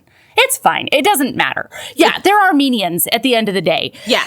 And so they take her to a trafficking stall, one of those shipping container things. Yeah, it was a shipping container, and then she wakes up in the Mafia. I'm sorry, I need to go on another rant. Yes. Please. But Yes.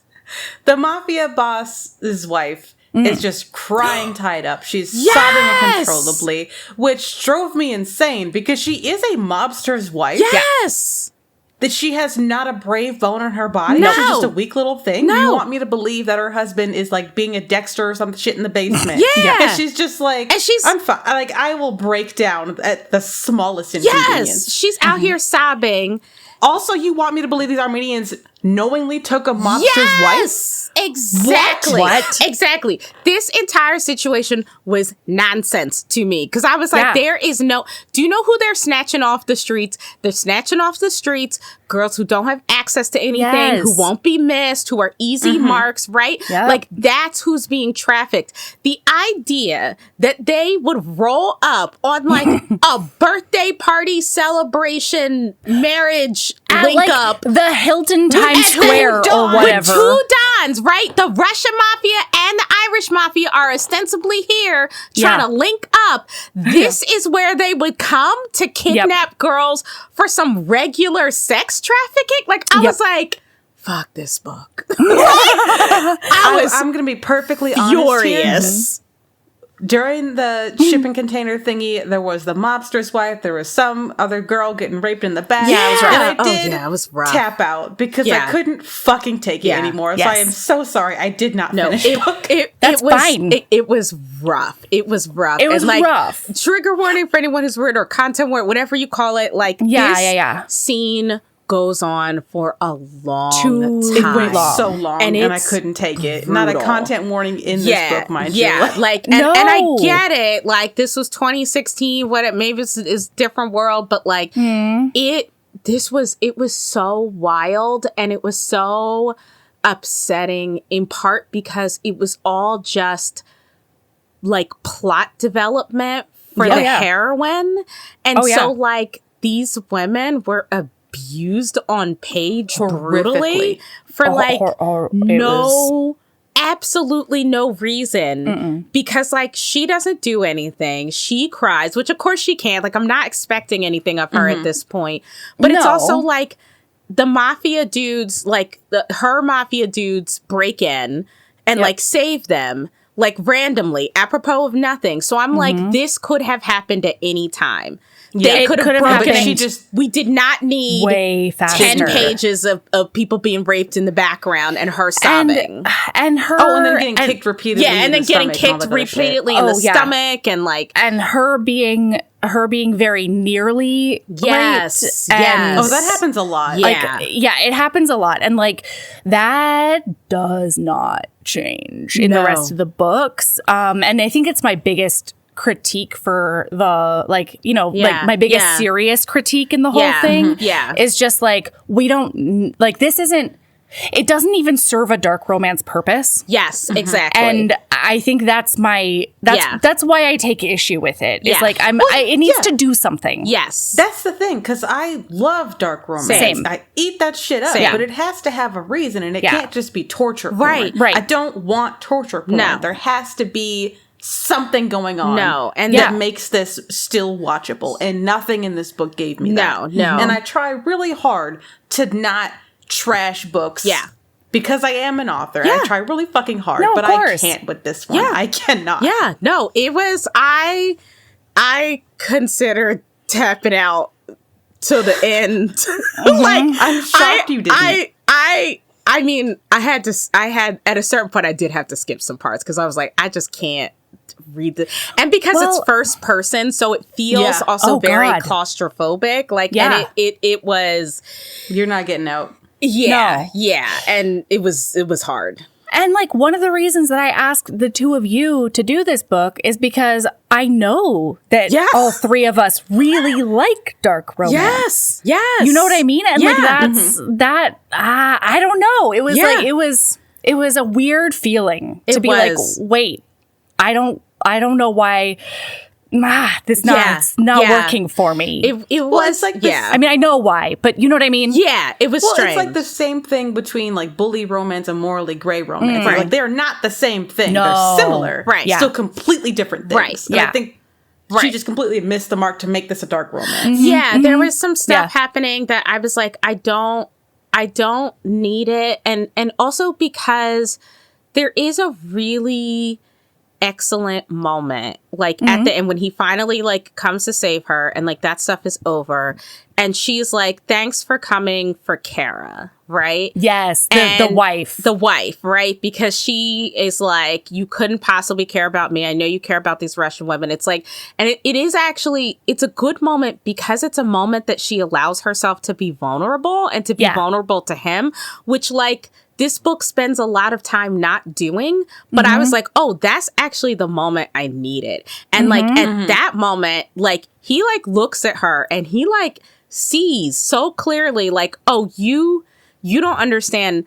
I am obsessed with you. There is only you. There is no one else. And so he has them line up all the guys that are like still alive against the wall. This. And he takes her, he says, I want you to watch, right? Because mind you, she's been through this whole thing before and she's like screaming and she's mad at him and she's scared. And he's like, I want you to watch. And he goes line by line and asks, did he touch you? Did he hurt you? Was he involved? And every time she like nods or sort of like her flinches or whatever, he shoots him. And like he just goes like right in the head. Too early because that shit would have been hot. I know. Lee, that honestly, moment, Kim, it was really hot. Oh my God, it was so good. And that's when I was like, oh my God, I know you have it in you. Because this moment is incredible. Oh yeah. I'm sorry all that other stuff happened, but like in that moment, I was like, I am on board. Toot toot. Like I was on the train. I was kicking the conductor out of the train. No, if we had just yada everything that happened between her being taken and then just gone straight to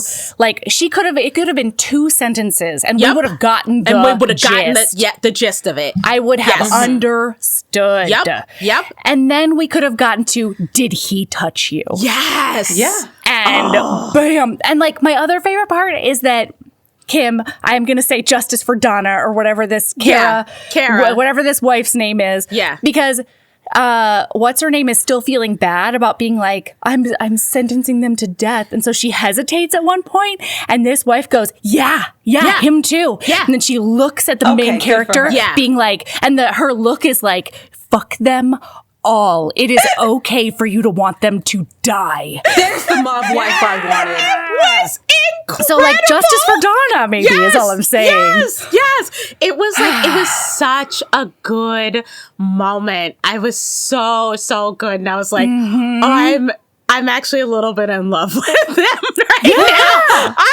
I am now, what are we, 80% into this romance? I don't even know how far. But at that point, I was like, all right, I'm on board for them. It's so good. I'm ready to root for them. If I had just skipped past that Fresca scene, I would have finished the book if I knew that was going to happen. God damn it. So basically, the end of the book is like, nothing actually mattered. Yeah. Because they do find out that like, I'm so sorry. So the thing that does matter, fuck sticks. Yes. So they're going to have a meeting with Victor and Niall and stuff to be like, shit went sideways. I don't understand. Like, he did something to, like, betray somebody. They found out that he doesn't want to marry a Russian girl or whatever. Or something happens like that. There's a lot going on. Yeah. So they're having a meeting, and then they find there's, like, a crash boom down in the basement. And they're like, what's going on in the basement? And he's like, hold on.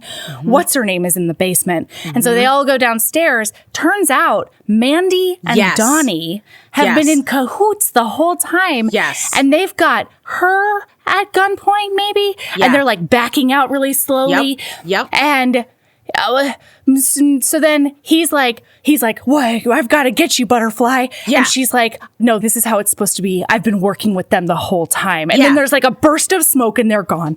Yeah. And so then he's like, wait, I couldn't possibly. There's only like half a paragraph in which he believes that she has betrayed him. Yes. And I feel like that could have actually gone a bit longer. Yeah. Yeah. But anyway, basically, she's in a car now with Mandy and Donnie. Turns out Donnie thinks he's in charge, but he's actually not. Is not. Because he is Mandy not. Mandy is the mustachiest, twirlingest Yes! villain who's ever had a childhood vendetta in the whole land. Yes! Justice for Mandy. Justice for Mandy. Mandy was, let me tell you something, listeners. Let me tell you something. Mandy was on the streets doing this work. Yes. Okay. Mandy was playing the long game because what you find out when Mandy pulls the old switcheroo and Donnie's on the floor is she's like, oh, now, I mean, obviously this is insane because why would she remember this? But Banana Town bonkers. She's like, remember Talia and your friend, and I was there too, and you came to rescue them. So wait, no. So, sorry. So there was a moment on the streets in which two faceless boys like pulled her into an alley and were going to do a bad to her. Yes. And then Scarlett, her friend, came in with a knife and showed her some knife skills and saved them. And she's like, but what you didn't know was that I was in the shadows. Yes. And I watched the whole thing. And because so you she two had already been abused by them. Yeah. And they just like had left her. And so then they found her and they abused her again and after these two scampered away. Right, exactly. And they didn't notice her. Mackenzie and her friend didn't notice her in the background. Mackenzie. Yeah. Right. So she gets sucked up into this whole world. She's forced to be with this. It's actually like horrific. And then it's like, so she's abused. She gets like sucked up into this world and she decides that fuck all these dudes. She's going to take the entire thing down. And so she begins plotting. And so Donnie, the tough boxer dude from the beginning who we know is trash, who abused her. The big giant rapist guy. She starts sleeping with him regularly and letting him think like, oh, I'm on your side. I'm here to help you out. She's suffering through all of that because she is like getting the information and getting the things she needs. And starting a war between the Irish and the Russians. Yes, so that they will all kill each other because in her words, they all deserve to die. That's right. So like, and she's correct. She's not wrong. That's she's not wrong. Now she does end up setting Talia up to like think be trafficked.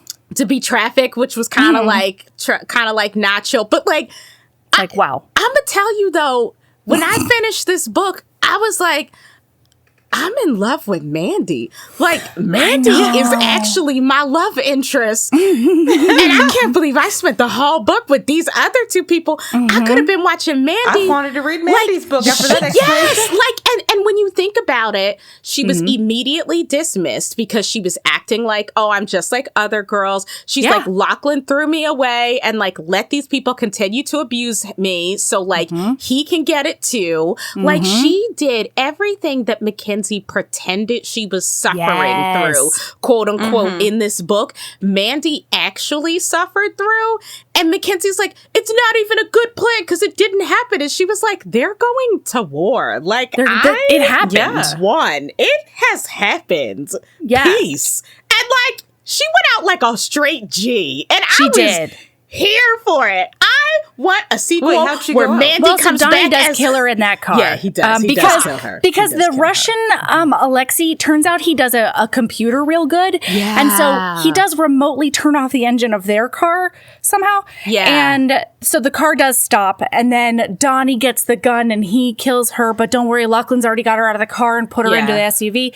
And then they grab Donnie and they put him in the back of the car. Yeah. And so they're going to do Why a is Donnie basement. still alive? I don't Because they're know. going to do a basement Dexter on him. Real right, good. right. Yeah. Oh my God. Yeah, because Ronan has to get back at him for touching Sasha. Right. I Such think. ceremony. Right. Yes. Put a bullet and end it. Do a Ron Isley, drive him out to the desert, make him dig his own hole. Exactly. Shoot him. Be done with it. Why are we going to a basement? Yeah. If he's not going to go out like it's a 90s R&B video, I'm not here for it.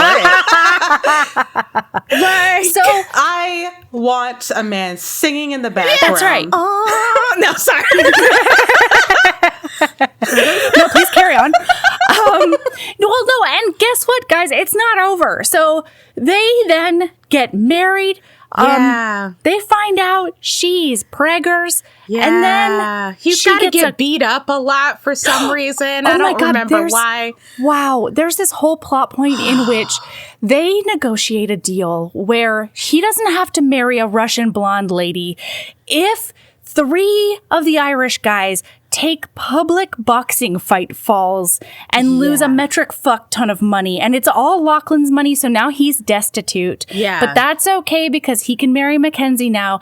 And he also doesn't miss out on mob boss job. Yeah. Because taking boxing falls does replace marriages.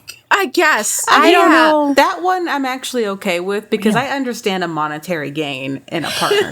No, Just absolutely. you're going to give us a bunch of fucking money and then we're going to be aligned. That seems more realistic to me than I'm going to sell you my daughter and trust that you're not going to horrifically abuse her or that she's going to have a happy life. To me, that makes so much more sense. does, Of just like, it here's does. money. I think reliance. I think it's the you have to lose fights part for me. That And then she's is like- really where I lose the plot. Yeah, and then she's crying in the background. And mind you, like, Kim, at this point, there's like 6 more chapters. I don't even know how long it is. Why is there more? I was done. Do you know what I mean? Like, I Yeah. was like, Mandy done did it. Mandy is the queen. May my queen come back as a zombie. Justice for Mandy. Justice I for knew she Mandy. wasn't wrong. Mandy and I need a novel. I don't know why I'm being denied, right? Like, and then I was done. I was done. Like, but there was more chapters. There was so because she had to set up book 2 and 3. So bullshit happens. She's preggers.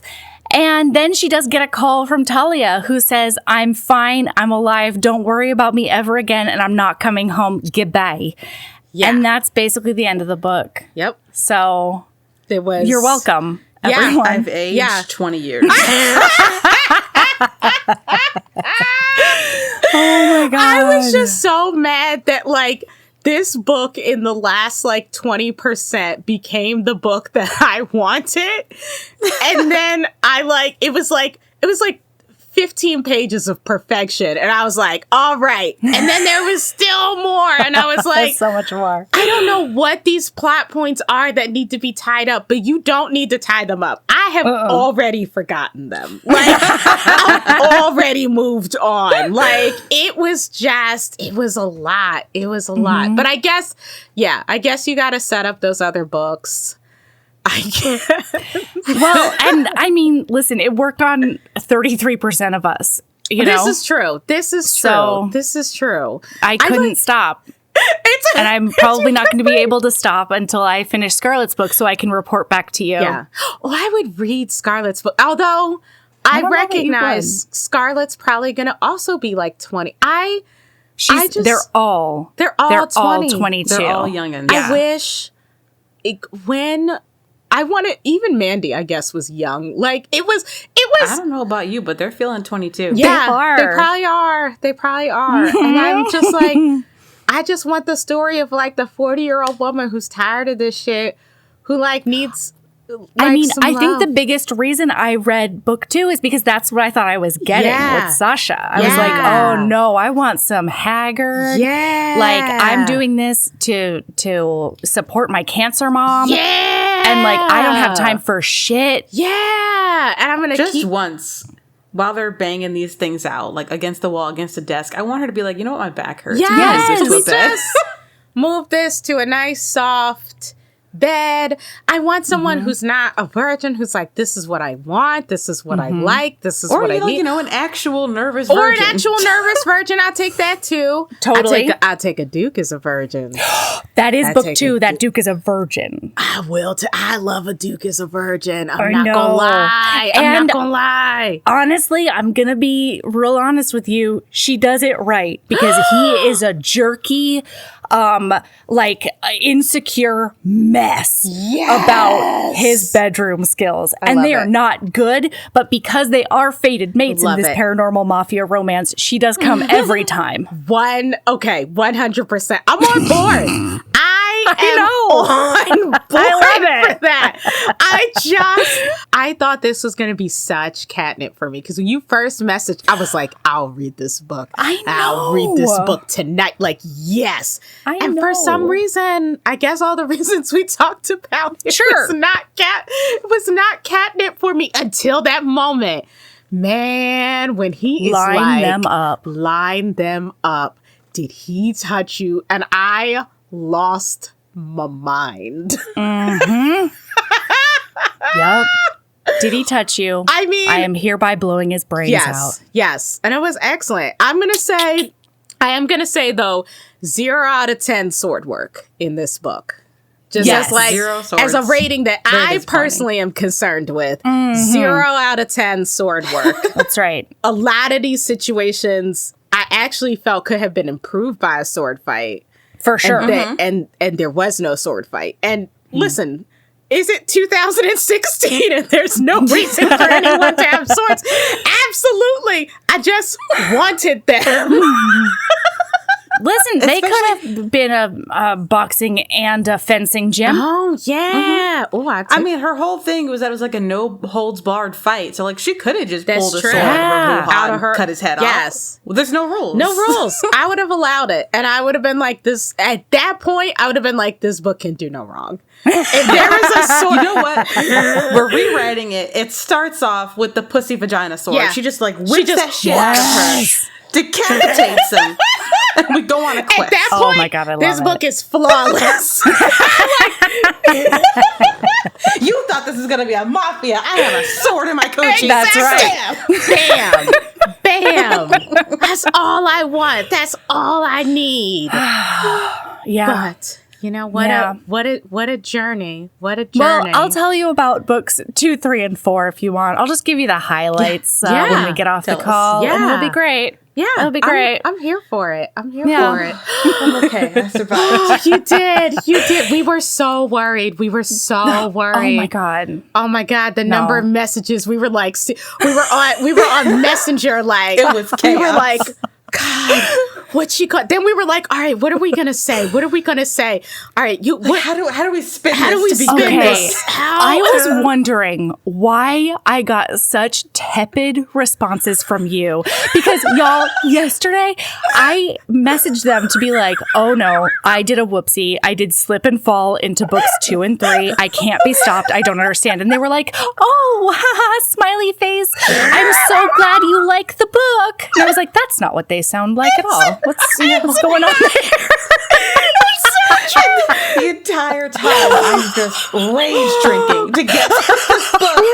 And I pegged it from like the description alone. Yeah. Like, I knew I wasn't gonna like it. Okay. But I'm like, I've read some wild things in my life. As you know, I used to get drunk and read a book for the cult. Hell yeah. I can make myself like any book. This one. It broke her. I met my match. It broke her. I'm so sorry, Kim. I kept messaging her and saying, Kim, help me. And she was like, I can't help you. I'm trying to help myself. Well, I'm really glad that our friendship survived this. Oh my God.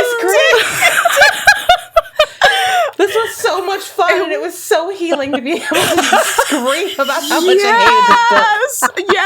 Yes. I feel so much better now. I feel like, you know what? In my heart, in my mind, the whole book is going to be that, like, perfect, like, 15 pages towards the end. Yeah. Like, that's the part that is, like, going to stick with me. Yeah. Because, like, it's going to be a long time before somebody tops that moment. Because that was that sounds hot as shit. And I'm sad I missed that part. But I could not anymore. No. That is fine. Yeah. That is fine with all of us. You got to get out of there. So I think I'm glad you knew that respecting your limits would be good with us. Yes. I'm like, Mel will understand. I will. Can't read this shipping container scene. Yes. I got to get out of here. You are more important than book. This is true. So now I feel like this is like so cathartic. We're all still friends. Everything is wonderful. You can have us back on to talk about the King of Flesh and Bone. I'm so excited about this. I've never read a book in which he breaks her legs. Oh, it was incredible. He twists them. Okay, first of all, yes, you're right. He does twist them. Thank you, Kim. Thank you for making that point. He's fine. Because she keeps running. Fine. She should stop doing If that. she would stop running, he wouldn't have had to twist them. I feel like she might need to learn. Yeah, I'm exactly. telling you right now, this book is fucked up on every level. And I loved it. Adored it. I loved it. Kim and I have like an imaginary harem of men, and I was like, he's the king. He's the now. And so is his mind control brother, even though he does frighten me on a very visceral level. I would give in to him within seconds. But I also was like, I've never loved a man more. Like so like I will come back and talk about those two books. And at that point, like all your listeners are going to be like, these two women are on. They're going to be concerned. They're going to be deeply concerned. They are going to be like, Melody, I need you to blink twice. You are in danger. And I am never going to blink again. It's going to be real tough on my eyeballs. Oh, God, my face hurts from laughing. It does. I also only want to hear this book again if you're doing everyone's voices. Yes, 100%. Only I did buy the audiobook and I couldn't take a damn thing seriously because of this woman trying to do an Irish mafia man's accent. And then you just popped on here casually, just dropping it in. And I was like, oh, this is a better book than I thought. I feel like if Melody narrated this, I would have gotten through it. I would have 100% gotten through it. Especially when she's court. I was like, oh, okay, this is what I needed. I needed the voices. Yes. This is all I needed. I'm suddenly so invested in this book I previously wanted to murder. Oh my God. Oh, I love you I'm too looking so through fucking spell much. books. Like how do I turn a book into a person strictly to murder? Yeah. Cam was so mad she was fit to be tied.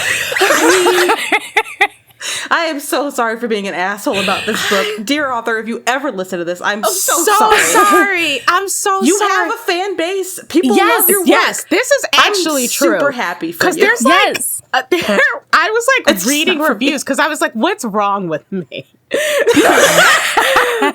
I went to Goodreads and like Goodreads, like people were like, let me tell you about how this book is the best book I've ever read in my life. And I was I guess I'm getting schooled today. Like, I mean, and again, like 1/3 of this podcast did immediately pick up books 2 and 3 and is going to read book 4 today. Yes. Like, and I'm happy for you. I truly am. There's a spell that has been cast. It's true. It has been cast by an A Zavarelli, I think is how you say it. Yes. And yeah, what we say here has absolutely no reflection on an author as a person, right? Or frankly, even their talent as a writer. Because I don't feel like I'm qualified to. I'm not an editor. I'm not like any of that. I just go strictly off enjoyment, and we talk about the characters like they're real people. This is true. And sometimes real people are dumbasses. Yes, we're like deep. I mean, to be fair, we were so deeply invested in this. Yeah. Like they became actual people in my mind. I was like, I need to sit down and I need to have a talk with her. Someone needs to tell her about her options. She could work at Walmart. She could go to community college. She like could work at Walmart. We did also have a talk about that. Like we have also been poor, and like the choices that she's making just does not help. I was like, you know what? She need a social worker to come up in there and just have a conversation with her. Like, so that is successful. But this is also the thing I love so much about romance too, is that like there's so much variety. There's so much like that's the beautiful thing is like there's so many things for everyone to love, right? And if something's like not your vibe, it's somebody else's vibe. And like all these things can coexist at the same time. And they're not better or worse. Like romance needs all of these. Like we need our Irish Russian mafia saga. We need our zombies and our historicals and our like all of those things we need, and they all coexist. And like that is like what is dope to me. Like that makes me delighted. I will fight for your right to love something, and I will fight for your right to hate something. Yeah, like legit. that is also part of being in the romance community, you know. And I will 100%. Fight for the right for us to disagree about shit. Yes, like it's true. If you love this book, I'm happy for you. More power to you. I toast to your enjoyment. There are 6 books. Go get them. You can. Yes, you can. I mean, listen, I admit that as soon as you described him as a Dexter-like figure in the basement, I was like, okay, I've been summoned. You two are going to maybe just turn into puddles when I tell you about their first time. I'm ready. Like I'm ready. I don't know. Ready. Okay, do either of you have anything to plug? Plug some shit. Kim's got a new fucking book. Somebody has a new book coming out. Yeah. I forgot about that. Tomorrow, Mead Mishaps Book 3 comes out in the U.S. It's already out in the U.K. and other parts of the world. But now it's coming out in the U.S. Go buy it. Yeah, go buy that it. is in the past. That happened on May 23rd. Yeah. And we're very stoked about it. I had the honor of blurbing the book, and it made me so happy. It's so good. And it's so fucking good. Romancelandia, I am willing to let y'all lust after my husband. In this book, you're welcome. You're welcome. Because this book, it's good. It's so and good. Let me tell you, listener, Alexis reads all of my work before it gets posted. And I didn't know I was doing this until she told me. But she reads book 3, calls me up and be like, you made the perfect autistic king. And I'm like, fuck. Yes, that's true. It's so you true. did. I was like, why do I relate to him? So I was like, that's what's happening. That's what's happening. Like, it's and incredible. in like the smaller sort of subset of readers, it is very like everyone who we know for a fact is neurodivergent. Yes. Like drools over this hero. Yes. It's something I've honestly been noticing, and it cracks me up. Because I didn't try to do this. I just like wrote him to react to things like how I do. Yes. So spoiler alert, listener, I'm also autistic. I'm just like, this seems like a sexy man to me. Like, this is what I would do in this situation. And Alexis she's right. Like, I was like, let me tell you something made the about perfect yourself. autistic king. And I'm like, I did what? Yes.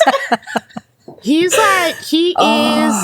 incredible. And I have, again, also never loved a man more. No. He will not He's be... also the perfect sad rich boy. Yes!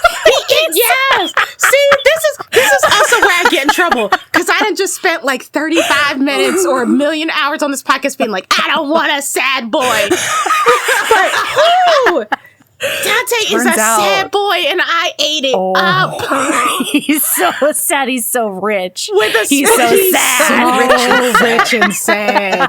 He's so rich and sad. But also, like me, he is consistently mystified by everyone around, like at all times. He cannot follow along to save his ever-loving life. His life, and I understand that because I was like, I too cannot just walk into this room and not point out what the problems are, and also please do not perceive me. Now I return to my cave of jewels, and I will see you. Good day. That's right. That's it. I have covered this bitch in gold. Why does she not love me? Why does she not love me yet? Why does she not love? And she's like, and everyone, again, it's funny. This is another book where, like, in this book, these two characters were constantly like, I don't understand his emotions. And like, as someone who's like, my emotions are like it's just all white noise. Like when she's like, I have never been known to cry. I was like, it's so hard to cry. Like the mechanics of it are just a hot mess to me. And so I was like reading this, like, is this not how people are? And I think that was the hardest part because they kept being like, this is not how it should be. And I was like, is it? Is it not, though? Is it not, though? So everyone read this book. It's so good. Cam, it was so good. I was like a greedy little monster. I put her in book jail the whole time she was writing it because I kept being like, I need more chapters. I need this entire story. You can't do anything else in your life except write this book for me. It's true. So that is out officially by the time this comes out. That is officially out in the world, and you have to go get it because it's so good. Yes. Alexis, what do you want to plug? What are your pluggables? Alexis the Sword is on Twitter. I'm bad at Twitter, hence the autism. However, I do like to pop in every once in a while and say some things. So, you can follow me and worship me. That's all. Yes. That's all. I just want to be worshipped. Most importantly, that's it. That's what you must do. That's what I need to plug. All right. I fucking love you too. Oh my God, this was the best. This is so fun. Same as you. Keep being a badass and love yourself as much as you love. Forgetting the plot. Forgetting the plot. Yada your way from a blowjob to a dinner. Yeah. A gala? A gala? It might have been a gala. Birthday party? I don't know. Now that we have discussed book, it's wiped from my memory. I don't know. It's gone. The only moment that exists to me is line them up. Put them on their knees. Reader, they were on their knees. Read That's this. What it is. Read Keeping this. a badass Go back and read love that yourself part. as much as you love an author who pulls off the who touched you, who did this to you. The best trope ever. Oh. Yes. 100 out of 10. Especially when it ends in murder. Yeah. Which it did. Just big justice up in And here. I was fine with it. At no time was I was like, where are the police? Where are the FBI? Didn't even cross my mind. No. I was like, it bees like that.